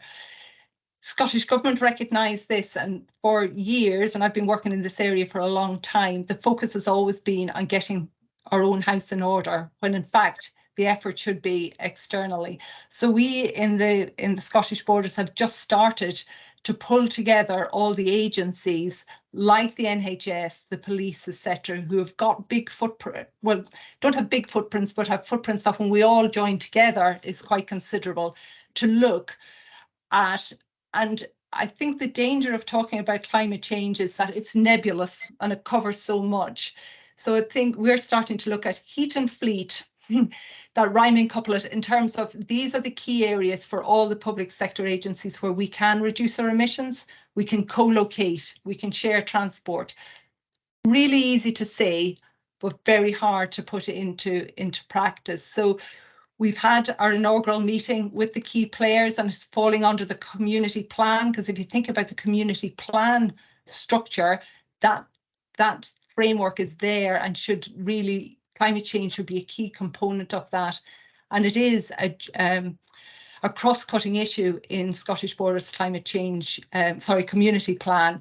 So we're very much at the early days, Ivan, in terms of that bit at the regional level with our partners.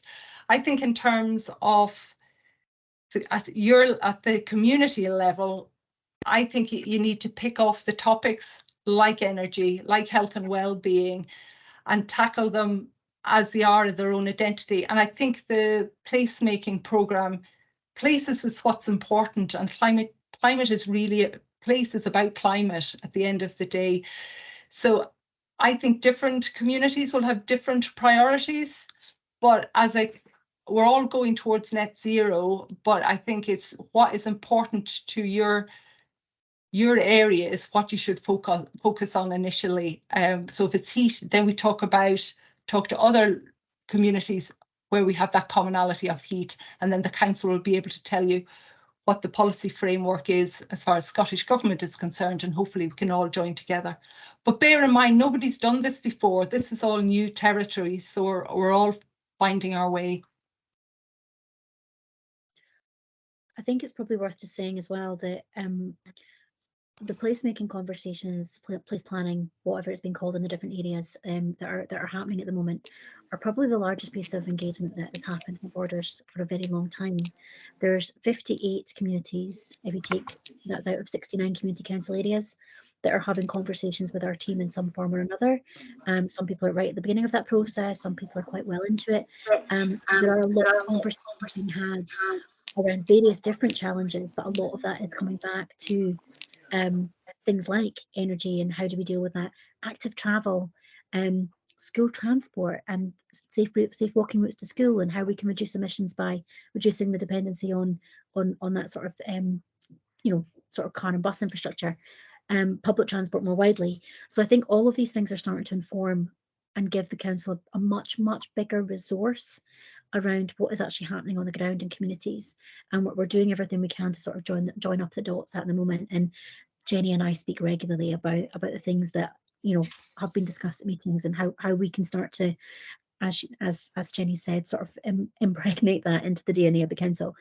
So it's definitely moving in the right direction, but I think we can definitely be doing more around that signposting and the leadership role, and that's kind of why we're sort of starting to hear, I suppose, with people who are already engaged in that process, and how we can then sort of build that out and use that peer network to build forward. And from my perspective, that was kind of where I hope that we're starting to get to, that we're all moving together on that journey. Jenny, Caroline has put a wee question in the chat about how do we help families become more energy aware and greener. But she does have her hand up as well, so I'll let her come in just now.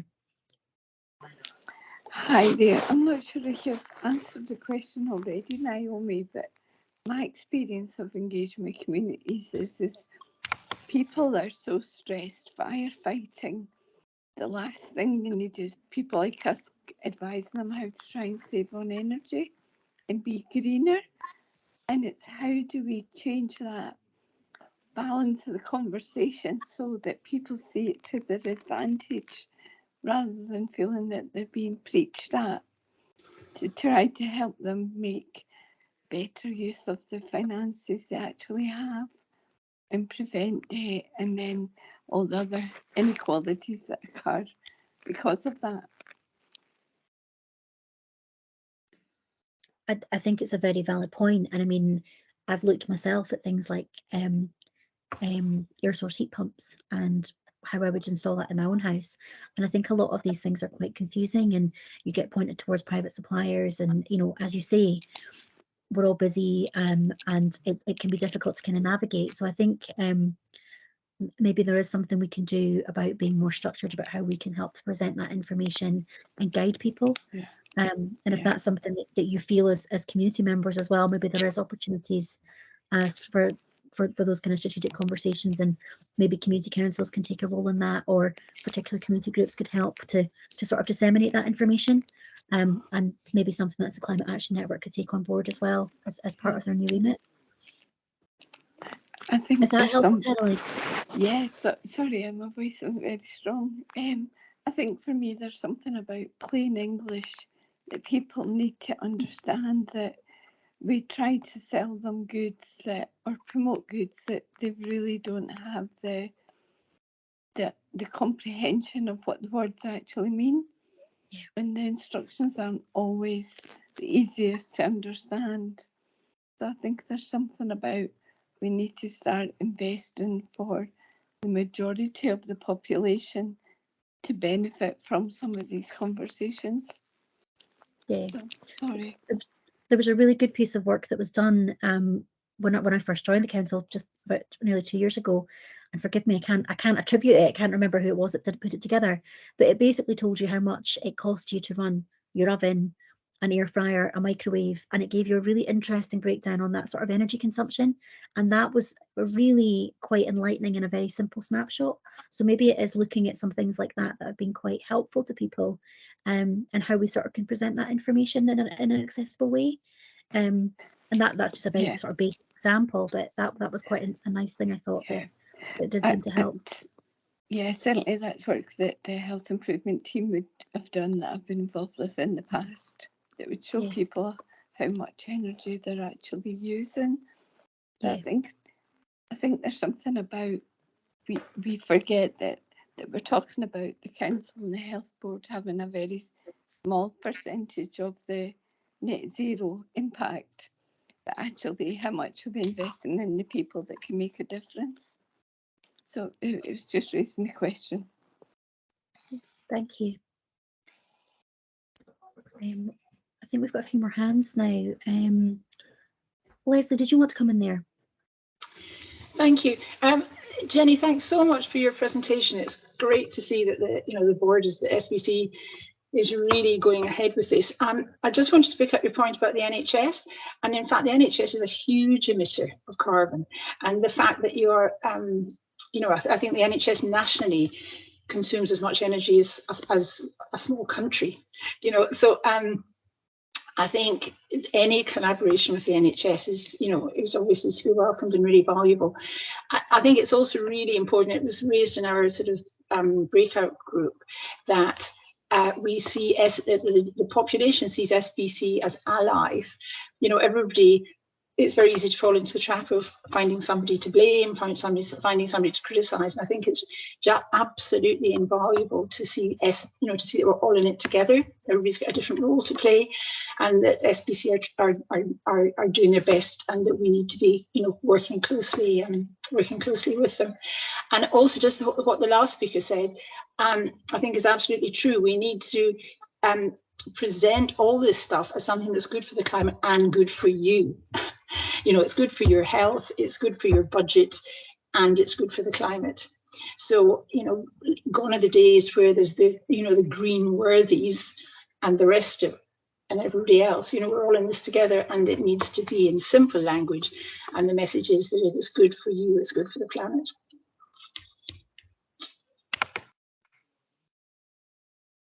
Thank you, Leslie. I think that's right. Because everybody wants to be doing the right thing, but it also needs to work for them. And the easier we can make it for people and the more beneficial, the more likely people are to kind of get on board. David, did you have your hand up? Yeah, kind of picking up just what Leslie said there. I think it is when we're engaging with people, and this partly is an answer to Ivan's question about, you know, how do you broach these things with your neighbours without falling out with them?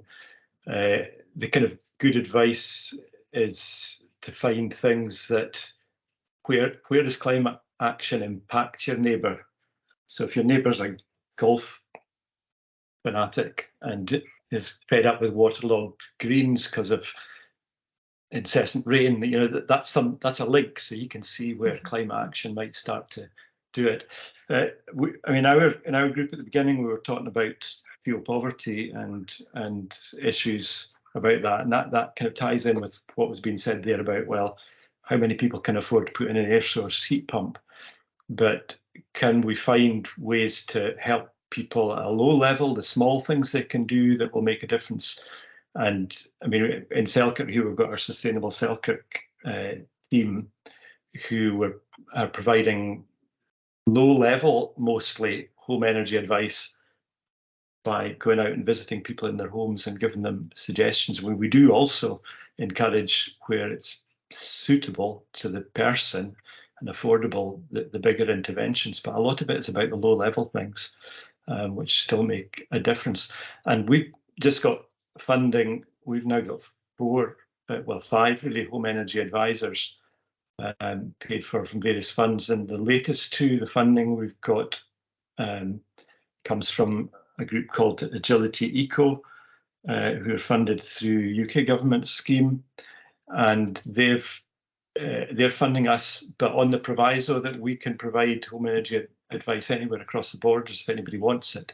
We're still primarily focused on Selkirk, but if you've got people, you know, in your area who would like somebody to come and do a home energy visit, you can contact Sustainable Selkirk, and we're funded to do that as well. So, you know, if you're seeing fuel poverty and so on being a big issue and frustrated at how do we help people, contact us here, and we can do what we can.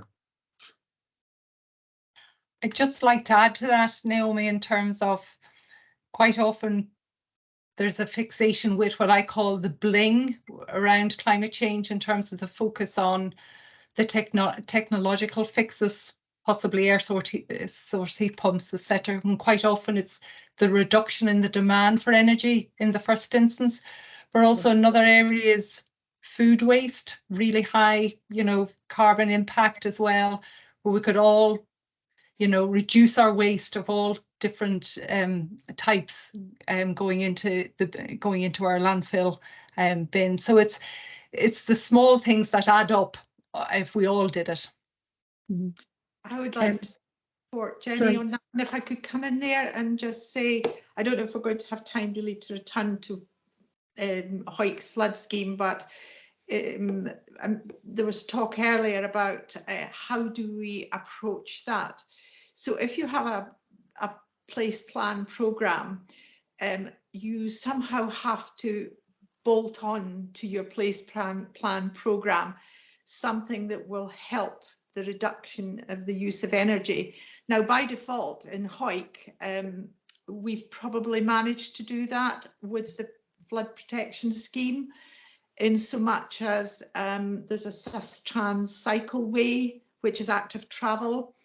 There are other greenway areas being developed. There's been the replacement of trees, and there has been a huge encouragement for the allotments, which are off Queensland Road. So a lot of improvement has been built in roundabout a project. So I would urge you to think about that when you're doing your place planning. You don't have to fall out with your neighbours. You can introduce it and integrate it just very gradually, and they will see the advantages of it quite easily. I can see it in Hawick. I can't. It was probably by default. And this is probably the best part of the conversation for me, rather than going back and drilling to 20 years ago, by default, we have managed to get this to happen in Hawick around a project. So if that's a help to you in your place planning, I'm sure it will be one of the things you can think about, climate change. Thanks, Marion. That's it's really interesting, isn't it, in terms of that sort of idea about sort of gathering moss, in terms of, you know, something starts to come together, and that then encourages more. And I know that other things have happened in Hawick around just conversations whereby people have realised that buildings are being underutilised, and actually there's a homeless toddler group over here who's actually looking for a space, and they've now been able to share spaces with others. And again, it's not sort of directly influencing that sort of climate agenda, but the idea that we're trying to make the most of what we have is obviously kind of that sort of ethos and helps with that agenda. David, thank you for that offer to help anyone who would like to look at that. I think if nothing else comes out of this evening, that's a really good connection for people to have to Selkirk, and what you can do for them as well. Caroline, is that a legacy hand, or are you want to come back in again? Sorry, that's a legacy hand. I've spoken No enough. problem. Thank you. No problem. Gordy, I'll let you have the final word, and then we'll go over to Leslie to hear a bit about the Climate Action Network. Gee, I hope you got a lot of time. Yeah, the more we talk about this, I always get the more complicated it gets to get to where we want to get. There's a few themes there around climate justice that I think it's really important, having worked in rural communities in the borders and areas of deprivation, and just what Jenny talked about earlier about food waste.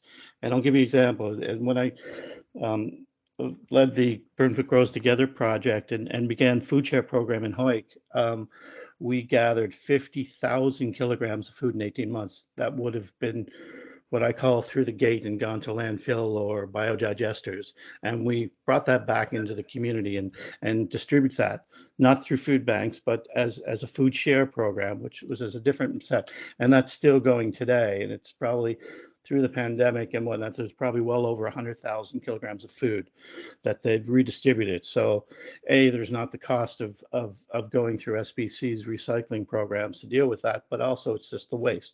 And the message there, especially in areas of deprivation, was to understand that it's not charity, it's not a food bank, but you're helping to save the environment, because these are high energy food that we've used a lot of energy. And once you crack that door of people's homes and you build that trust, and people will have those discussions around, like Yvonne was saying, those difficult discussions around climate change, that people will then start to open up about it and help to understand, because carbon literacy and the various difficulty science questions or everything around climate change, a lot of people don't have time in their lives, or they've had a life that they didn't have the ability to make education part of their life, and they're just trying to survive. So it's important that they can have a point that they can relate to these things. And these are all important around our placemaking, because we're all building placemaking plans, not just structured in the spatial sense of our communities, but understand, like, for example, in Hawick, well, I live just downriver from Hawick. It affects my community also. So it doesn't stop at Horns Hole Bridge, but the greenways continue, people engage in nature through that pathway farther on away from their community. And again, Hawick is really lucky, because in many ways, Sustrand put in £9.5 million to build that greenway program in Hawick, and they're very lucky to have that, because a lot of communities would love to have that sort of resources in, and we hope for the future that we'll get that. But I think and again, getting back to our carbon footprint in these communities and what we understand, and you'll get to data later on, but 60% of the homes in the borders are in A and B banded council housings. Those are people, they're not affluent communities. These are people who are a lot of times just struggling. So the efficiency measures of getting their houses to efficiency members, the low key, the low impact stuff that David and they're doing in Selkirk and now spreading around the borders is so important, because the least little saving, the least little bit of trust that you can get into people's doors, and starting having those relaxed conversations, trusted conversations around climate change. And they may be just one-on-one, they may not be in huge groups. That's going to be so important building the future. And the other thing we haven't touched on, and a lot of us live in agricultural areas, that the impact of how we can engage with farmers in our place plans here, because the farming sector is our largest carbon footprint in Scottish Borders. So how can we not be confrontational to the farming sector when we have these discussions around climate change? It's really important that we have our conversations and they're open and honest. I know in my roles over the years, I've been an influencer, I've been a knowledge sharer, but I've also been a disruptor, because sometimes the conversation needs to be disrupted for people to start thinking differently about what they're doing. So, you know, and that's, I think that's the fear maybe Yvonne said, but that disruptor thing is people fear that. But sometimes you have to raise those hard conversations around how people are doing things or how they're not doing things, and maybe get to a better point in time. I'll leave it at that, Naomi. Thank you, Gorgie. That's great. And yeah, again, it's that whole idea, isn't it, about how these things can actually make a huge difference and benefit to individuals. So that, yeah, thank you. And we'll share information around sustainable self-care as well as part of the information pack we send out at the end of the meeting as well. Grand. Well, thank you everybody for that conversation. I think it's been really interesting, just kind of hearing everybody's thoughts around the various topics. Leslie, if I can hand over to you to talk a little bit about the Climate Action Network and what you're doing in Scottish Borders.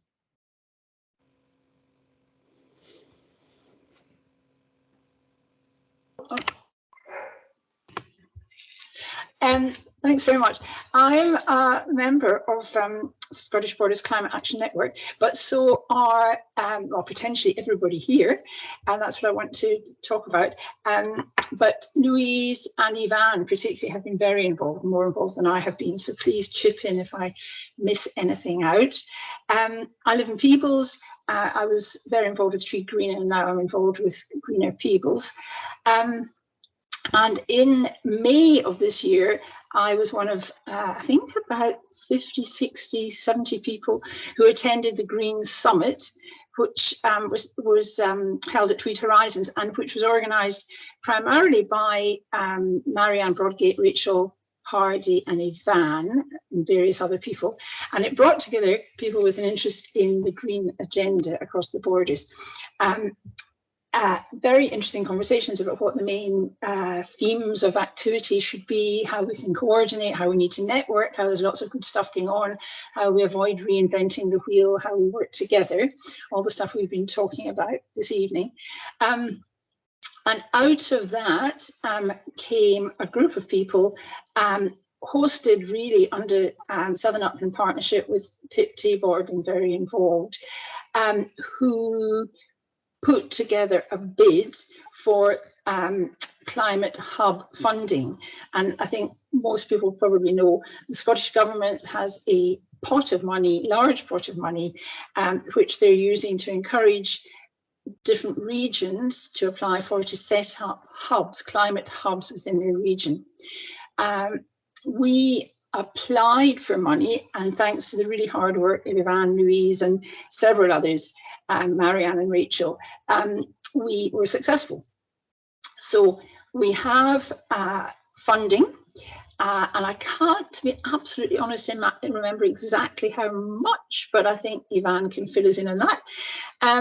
And we have now appointed 4 workers. Joel Large is the coordinator, and then Isla Whiteman, Caitlin Hume and Ailif Rose, are one of whom is working full-time, 2 part-time, are doing the networking and communications work.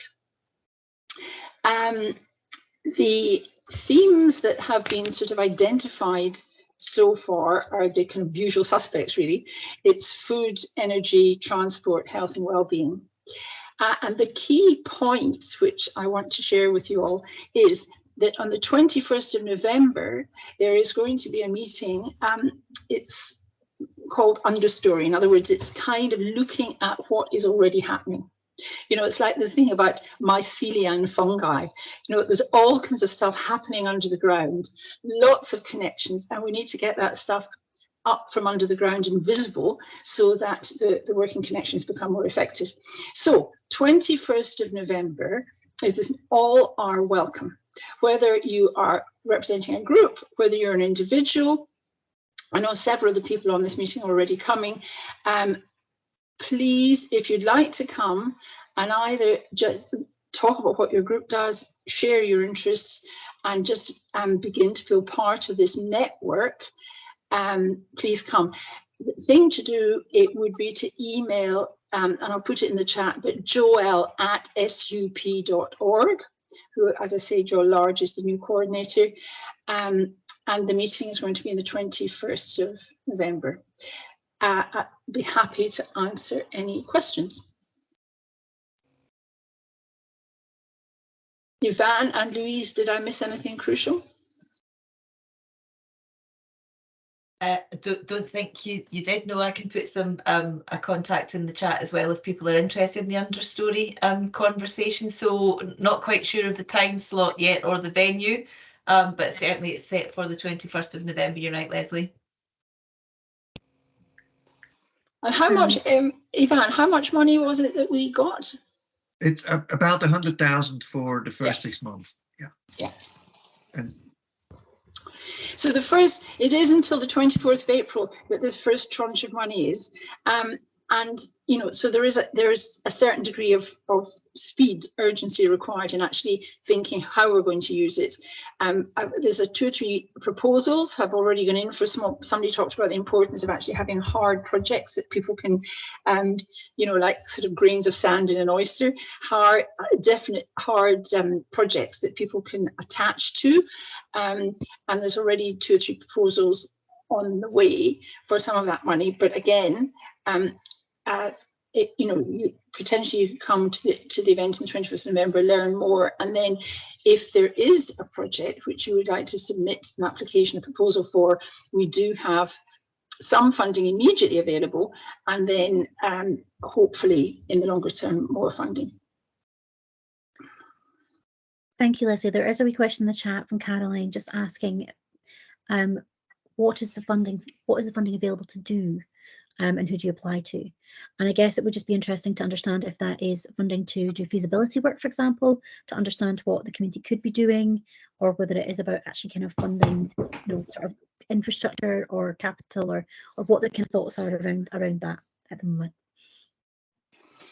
Well, the funding, I mean, a substantial amount of the funding is obviously paying for these newly appointed workers.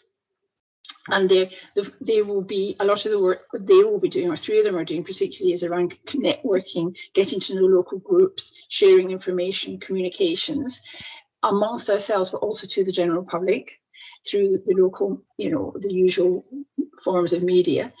And then the funding is available for groups to undertake projects, you know, food related, energy related, whatever is the local issue that people feel is paramount for them.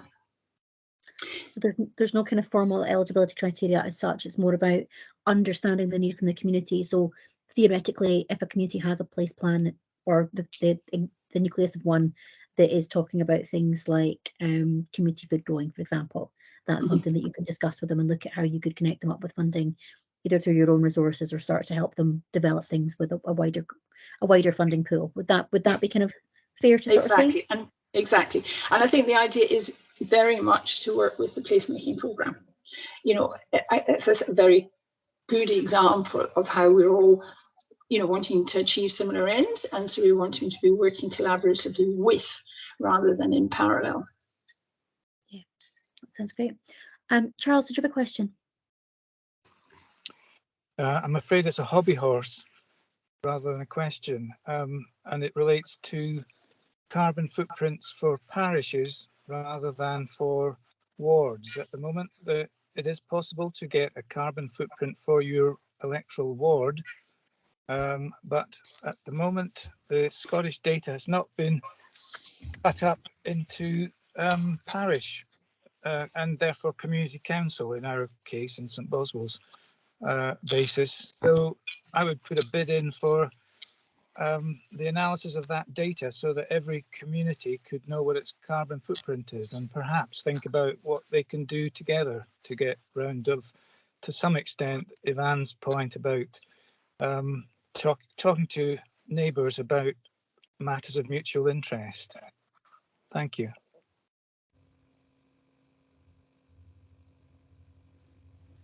Can I respond to this quickly? Of course, please do. Yeah, Charles, this is the kind of ideas that we would be harvesting over the first few months. So that, I mean, the way you explained this, that could be potentially something that's really useful.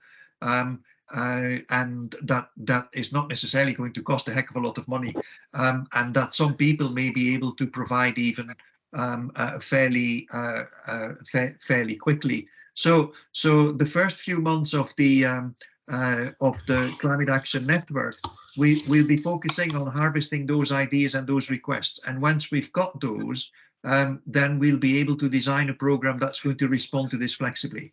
But that's really an interesting request, and I think it could be really useful to have. I think they have this information in England, and it's the University of Birmingham, and I think there's a trust of some description working with them. They probably need some cash up front, but they're quite supportive, I think. Okay. Thank you, Charles. And yeah, as I said before, we're quite happy to have a conversation offline about that as well, and sort of bump everybody's heads together on how that could be looked at. Gordy. Just to infill a little bit there to help along that way, the next placemaking peer webinar will be based on data. So that'll be held on the 21st. So if you sign up to that, I think that discussion we had there. And also, hopefully someone from South of Scotland Enterprise will be there, because Louise maybe helped to infill a bit of information on that, is the fact that they've done a good body of work at the Zero team there in looking at the carbon footprint effectively, or carbon usage across mostly industry or enterprise, but also residential across the south of Scotland. So then we can start getting usage, because I know I did a chunk of that work in Newcastleton when I was development officer there, leading for the work they're now doing there, and knowing that what that effective community would have as their carbon footprint effectively, or the carbon usage, and they're looking at the future electrification of what their plans will be for their electric use for now and the future, and what the grid supplies to those areas. So those are all questions that'll come out of those sort of topics.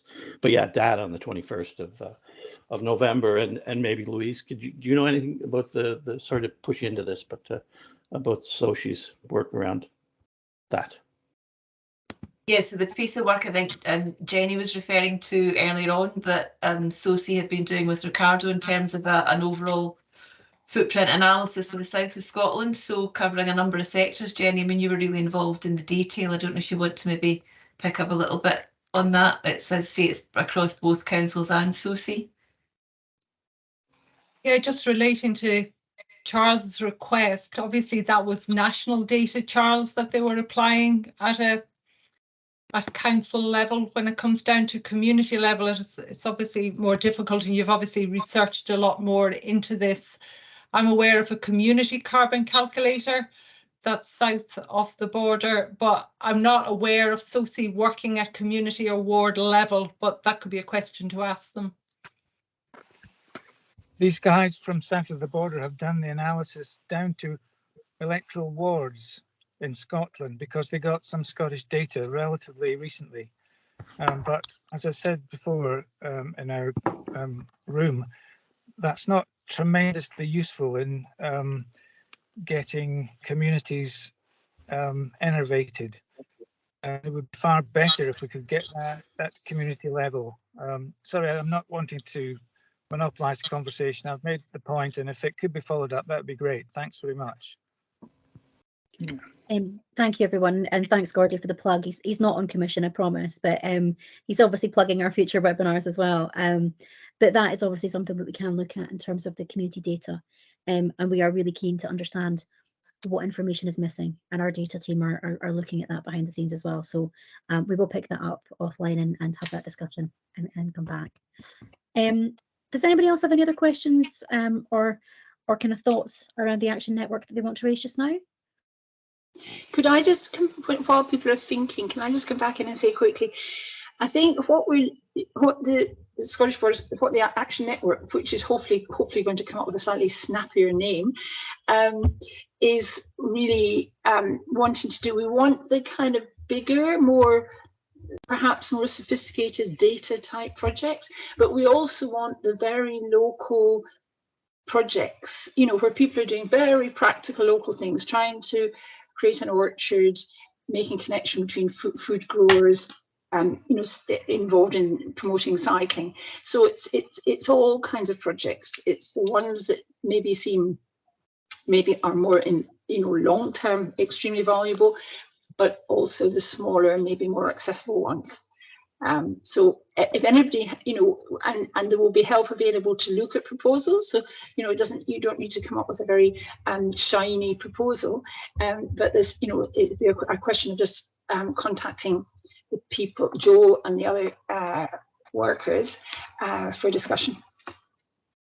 Okay, thank you, Leslie. And presumably the network will be able to offer their support if there are sort of larger, bigger projects looking for funding pots, that they'll be able to kind of engage and help sort of fuel that as well. Kind of lobbying, exactly. I suppose. Yeah. Exactly. Yeah. Thank you. Sheila, would you like to come in? I think you might be on mute there. Okay, yeah. So I sort of came to this meeting just out of interest to see what it was all about, and I wasn't quite sure what was happening. I'm basically wondering, is there somebody else here from Galashiels? Is there a Gala placemaking team already? What's going on? Because I mean, I've heard people mention Hoyk and Denham and such like, but I don't know if there's anybody talking about Gala. Yeah, so Sheila, Galashiels is actually one of what we call borderlands communities, and basically all that means is that they are one of 4 towns in the Borders that were identified for funding from a particular pot of money that we got from UK and Scottish Government to look at inclusive growth. So that's economic development in particular areas. So there is a team in Galashiels that is starting to form. It's in quite early days, to be fair. They've had a couple of meetings. It's been sort of spearheaded by Energise Galashiels Trust at the moment, and they've had a couple of meetings at the rugby club. I will put a wee link in the chat just to let you see what is happening widely in what we call the PLACE programme, and there is some information on there about Gala, but if you would like to be put in touch with them, we can absolutely do that. And there's a whole spectrum of different groups involved in those conversations at the moment, but it's very early days. But Galashiels is certainly earmarked for funding, and in the process of getting organised at the moment. Grand, thank you. No problem. Charles, I can see you're typing. Did you want to come in or?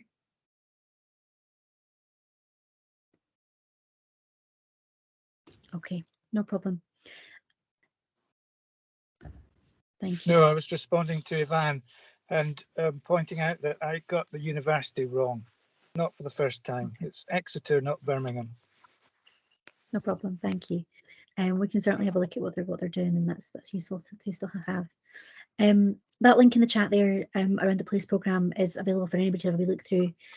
We've tried to put as much information on there in plain English as we can, and we are adding updates as we get them from communities. So sharing minutes from meetings and the likes. The pages are available there. Quick on the call here has been involved in People's, so People's draft plans up there to be reviewed by the community, and yeah, we're just trying to connect people with information really. But if anybody does have any specific conversations, I'm more than happy to chat through anything, any thoughts around placemaking, and we have our community engagement team. Sarah's here tonight for TVET in Liddesdale, but there is locality officers in each area, and we also have planning specialists to help as well. So we can pick up those conversations. Gordy. Sarah's got to take care of the boys, take care of her little boys. Yeah, I think it's just important to, that was quick. I think it's just kind of to realize as we do these place plans in our local communities and we develop a plan, is how we action that plan. Or a plan is nothing until we actually do something about it. So we're in a climate emergency.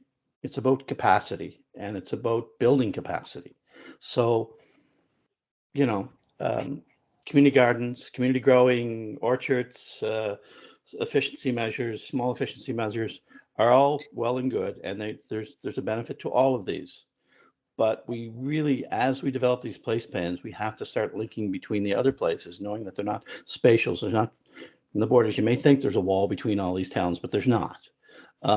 So that we have to start, as we're building capacity, certainly around energy, and this comes out of discussions we've done in Newcastleton, also, that we have to be able to link in for greenways. We got, it's like I said, in Hoyt, doesn't stop at Horns Hole. It continues on. So we have to keep in mind as we build these place planning plans that the other communities are linked. I was at a recent meeting in Jedburgh around their placemaking, and I said, well, I live in Denham. 21 out of 22 students from the P7 class will be attending Jedburgh, not Hoyt. So it's important to understand that our young people be part of their program there too. So that's important. And again, around energy, such a complex thing of how we either local generate it, but also as we build a capacity as we electrify our communities. Is that how we can then not sit in silos all over the place I have an idea, but I can't get over the fence. Because I don't understand the complexity of it, to understand, to pony on to the other ones. And I think that's where the Scottish Borders Climate Action Hub, or whatever name it changes to be, is really important. It's about building capacity. It's about linking the communities that sit by each other.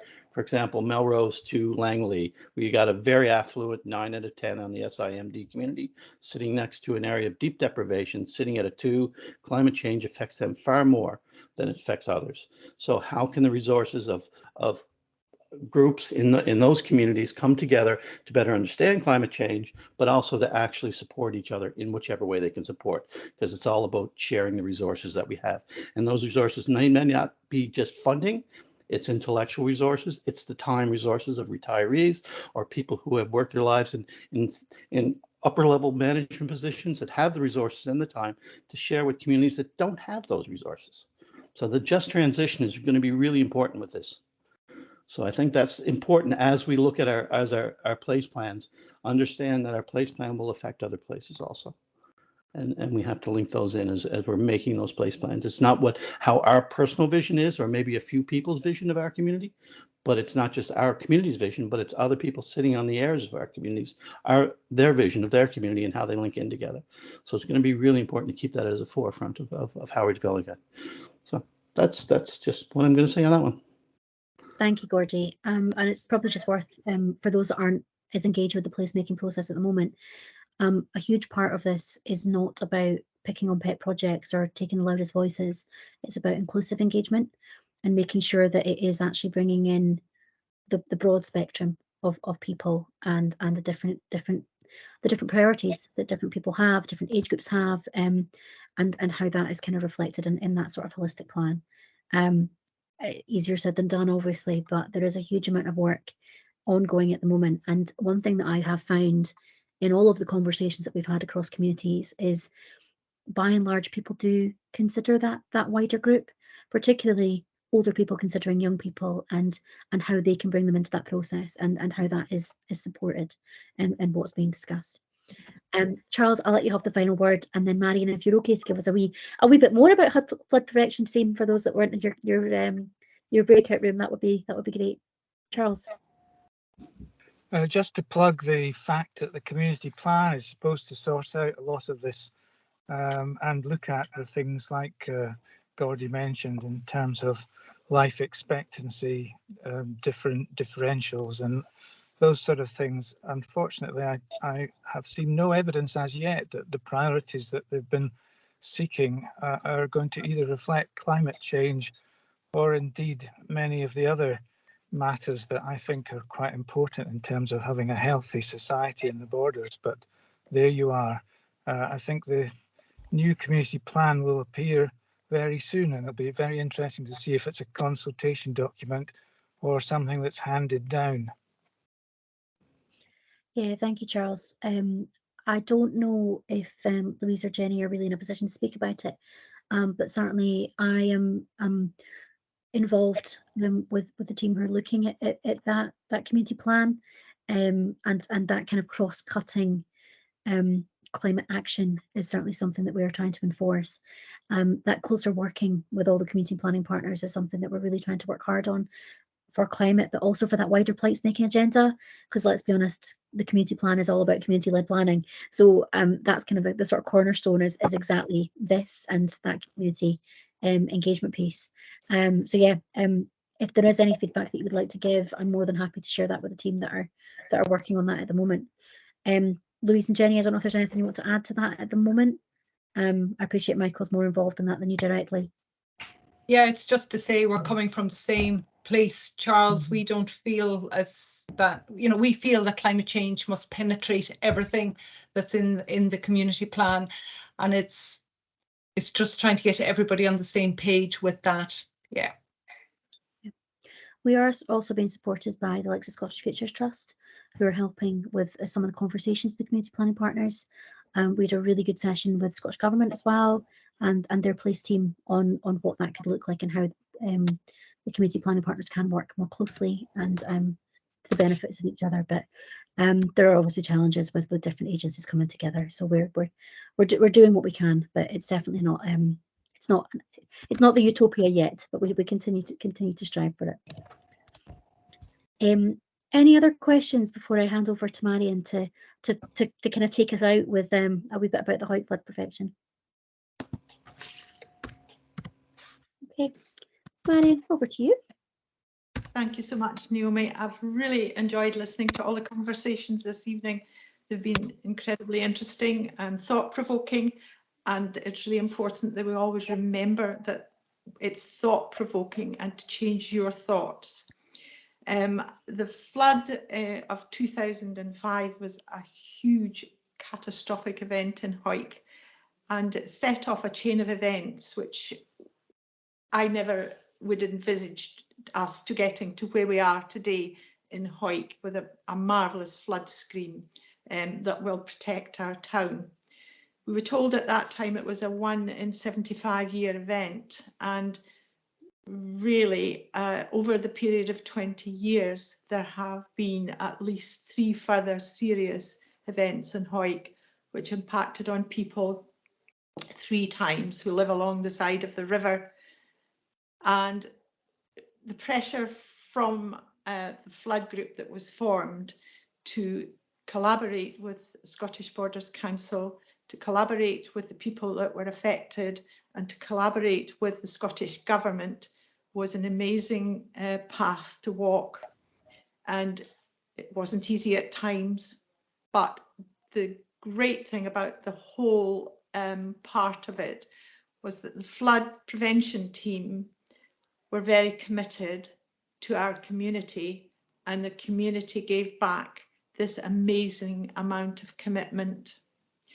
And I could just say to you, if the place plans can work that way, then it will be a success story in each place plan.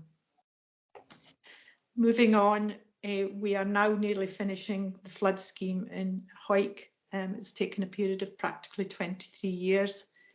And as I said earlier, it has grown arms and legs as it has gone along.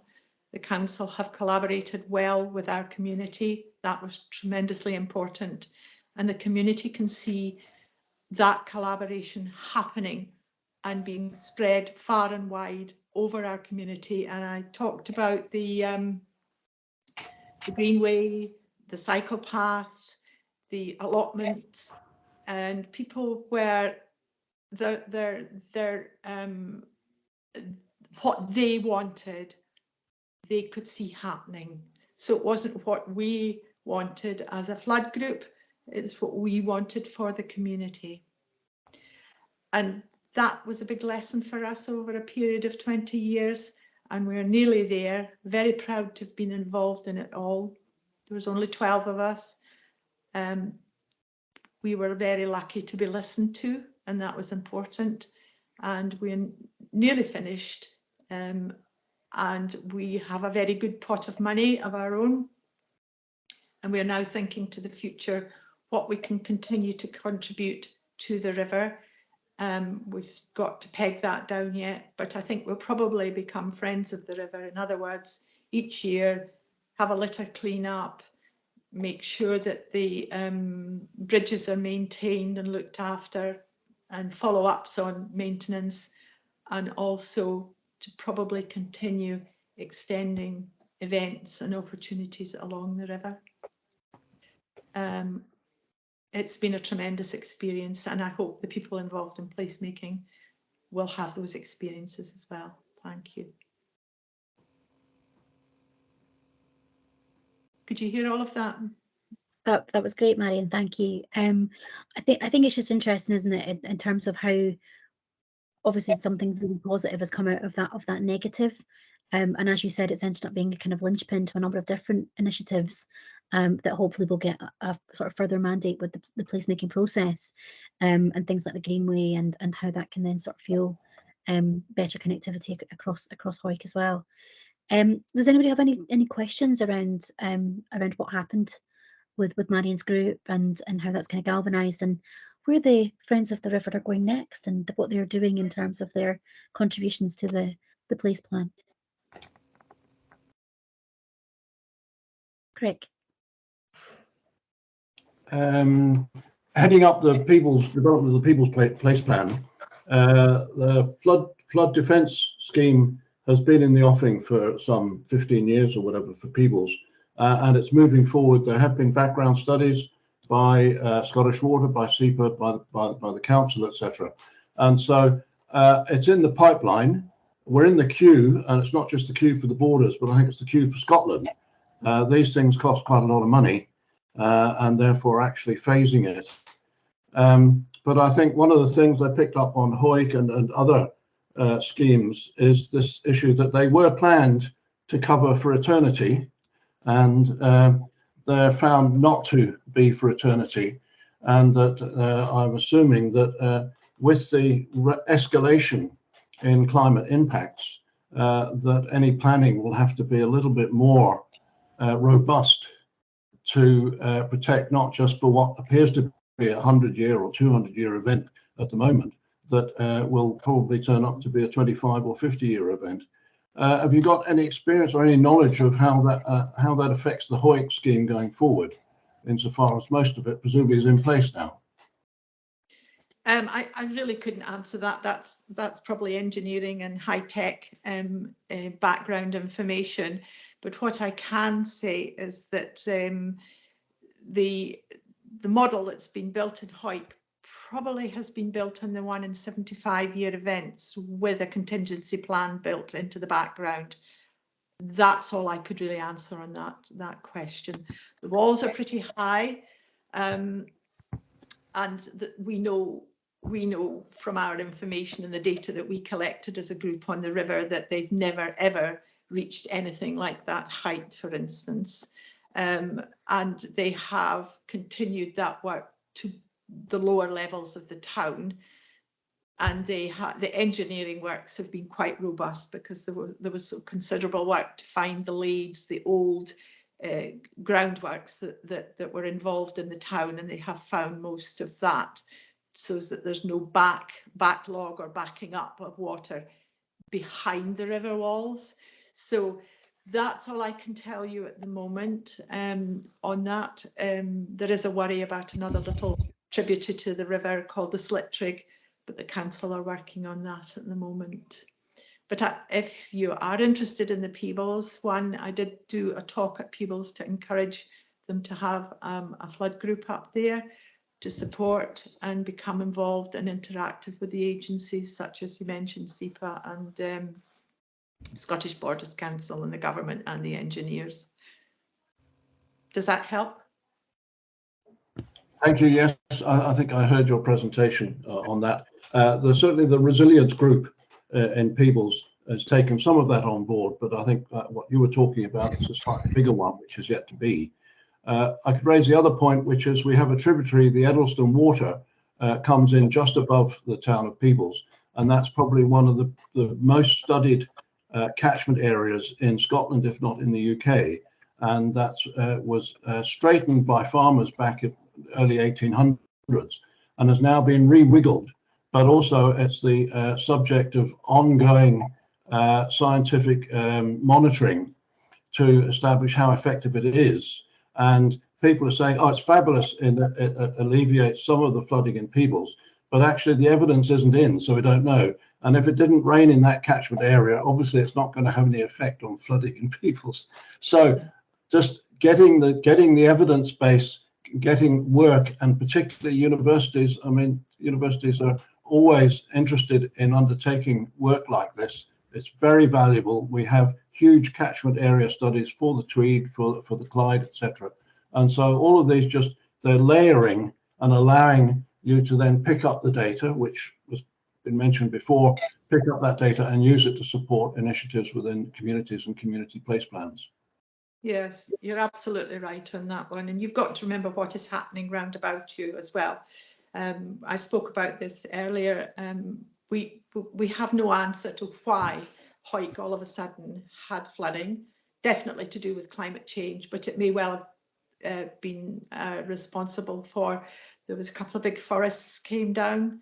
So if the land was very dry, it meant that the trees, you know, they act as the sponge and the water was running straight off the land and filling up the rivers much too fast. And that's probably why. One factor, but we don't know really.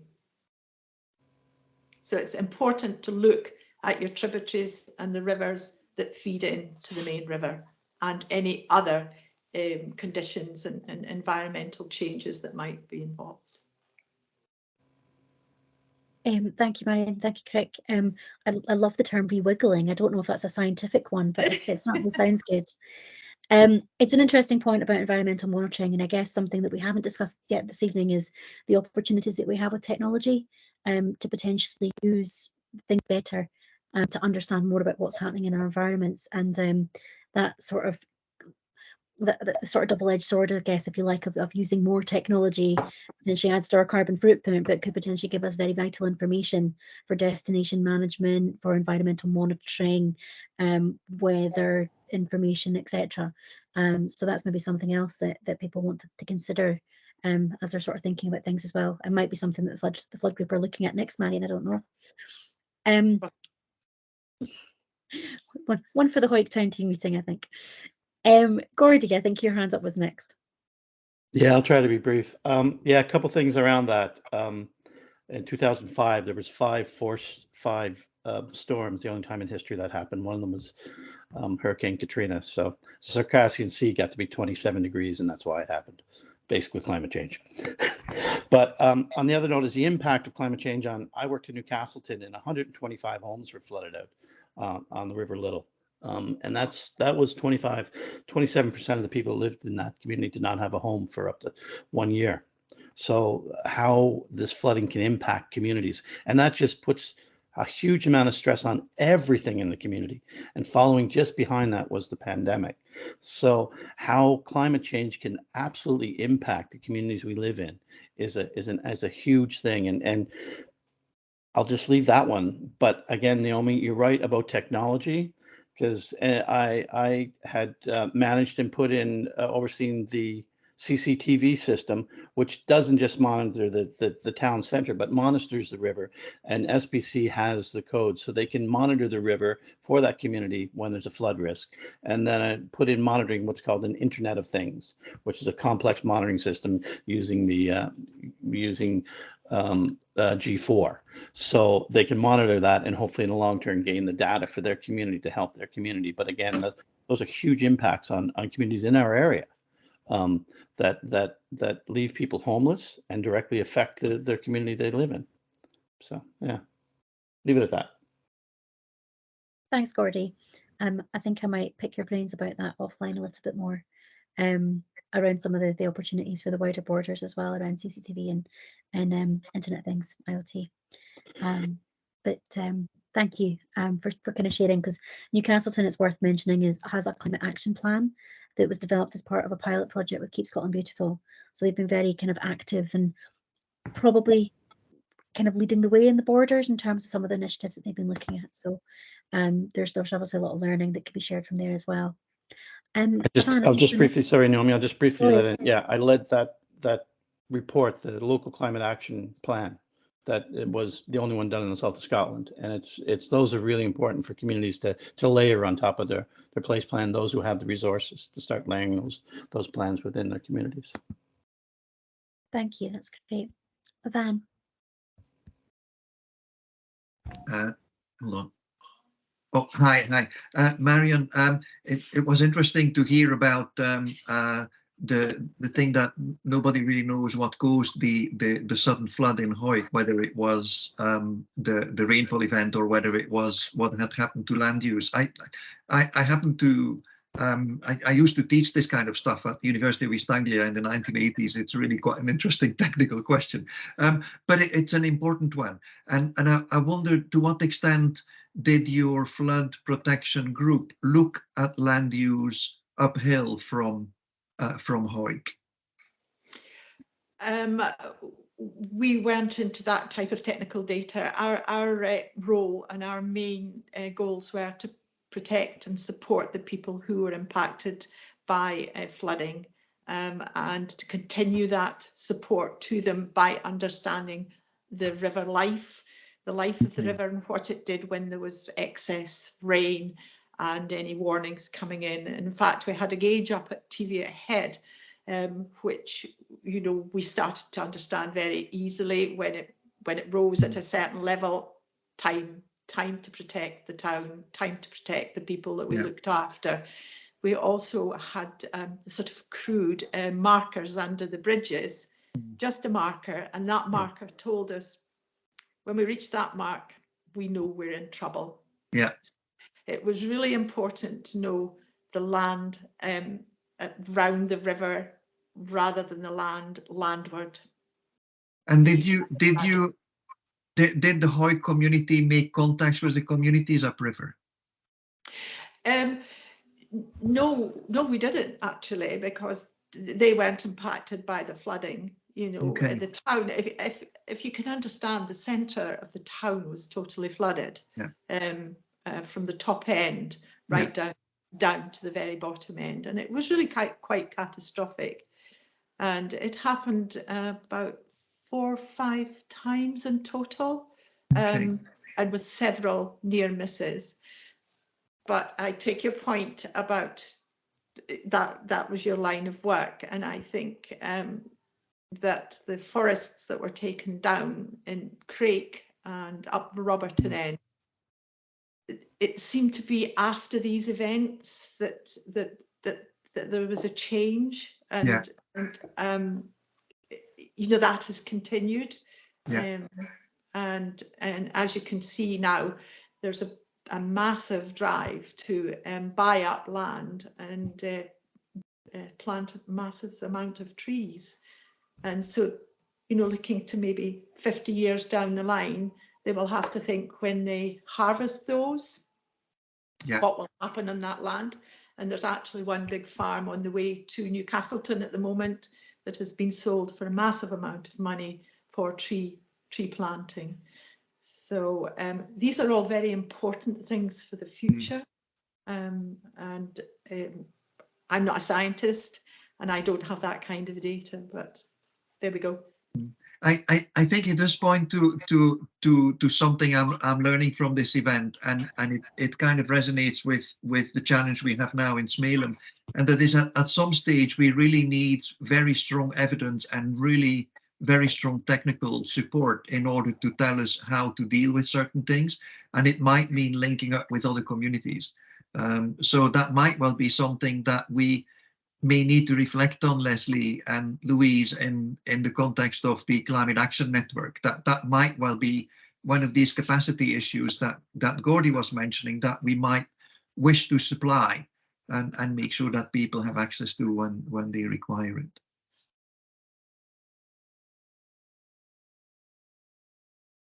That was all. It's a good point. Thank you. Crick, I will let you have the final word, and we're just about finished on time, so hopefully my chairing's not terribly out of kilter. Crick. In my role as chair of the Tweeddale Area Partnership Placemaking Working Group, which is trying to promote place planning within the Tweeddale area, I've sought to encourage the sharing of data, and that's grey data, research data, approaches, etc. And so we haven't been totally successful at that, other than Naomi's put together the SBC placemaking platform, which does have the facility for sharing. Now, I think it's fair to say that not anything can go up on there, and really they should be documents with some sort of standing, formal recognition, etc. But it would be great to see a sharing platform where we could put up all our working documents, or a large amount of our working documents, as a means that people so there are examples of place plans, etc., on that site for communities across the borders already, and a lot of these webinars and seminars, etc., do identify examples of place plans that are in place already. And so just drawing these together, and I know Naomi has brought an awful lot of this together, so just to promote that and say it's a great piece of a great resource, which I would recommend people visited. Thank you, Crick. He's also not on commission, but I do appreciate the vote of confidence. We are trying to sort of pull that together, and the idea of that shared workspace is something that kind of crops up time and time again. And I think if we do find that would be a useful resource for communities, then it's something that we can certainly investigate, and maybe something we can collaborate with the Climate Network on as well. It's something that seems to be that sort of forum, if you like, to allow people to sort of pose questions and have others kind of input into that as well. Seems like something that would be useful. But we can certainly discuss that in more detail offline. Thank you so much, everyone, for your contributions this evening. It's been a really, really interesting conversation, and I hope everyone has come away with something from this evening. We will share the recording of the event so people can sort of see what was discussed and reflect. We'll pop it up on the pages as well, as Craig has said, just to make it available for others who couldn't attend. But if anybody does have anything else they would like, please do let us know. We'll share Jenny's slides and some of the other links and contact details that have been shared as well. And yeah, please spread the word around what the Climate Action Network are doing and are going to be doing. And we certainly look forward to working with you all closely on pulling it all together. Thank you, Naomi. Thank you. Bye. Thank you, everyone. Thanks, Naomi. Thanks, Naomi, very much. Thanks for Thank you. organising. Bye.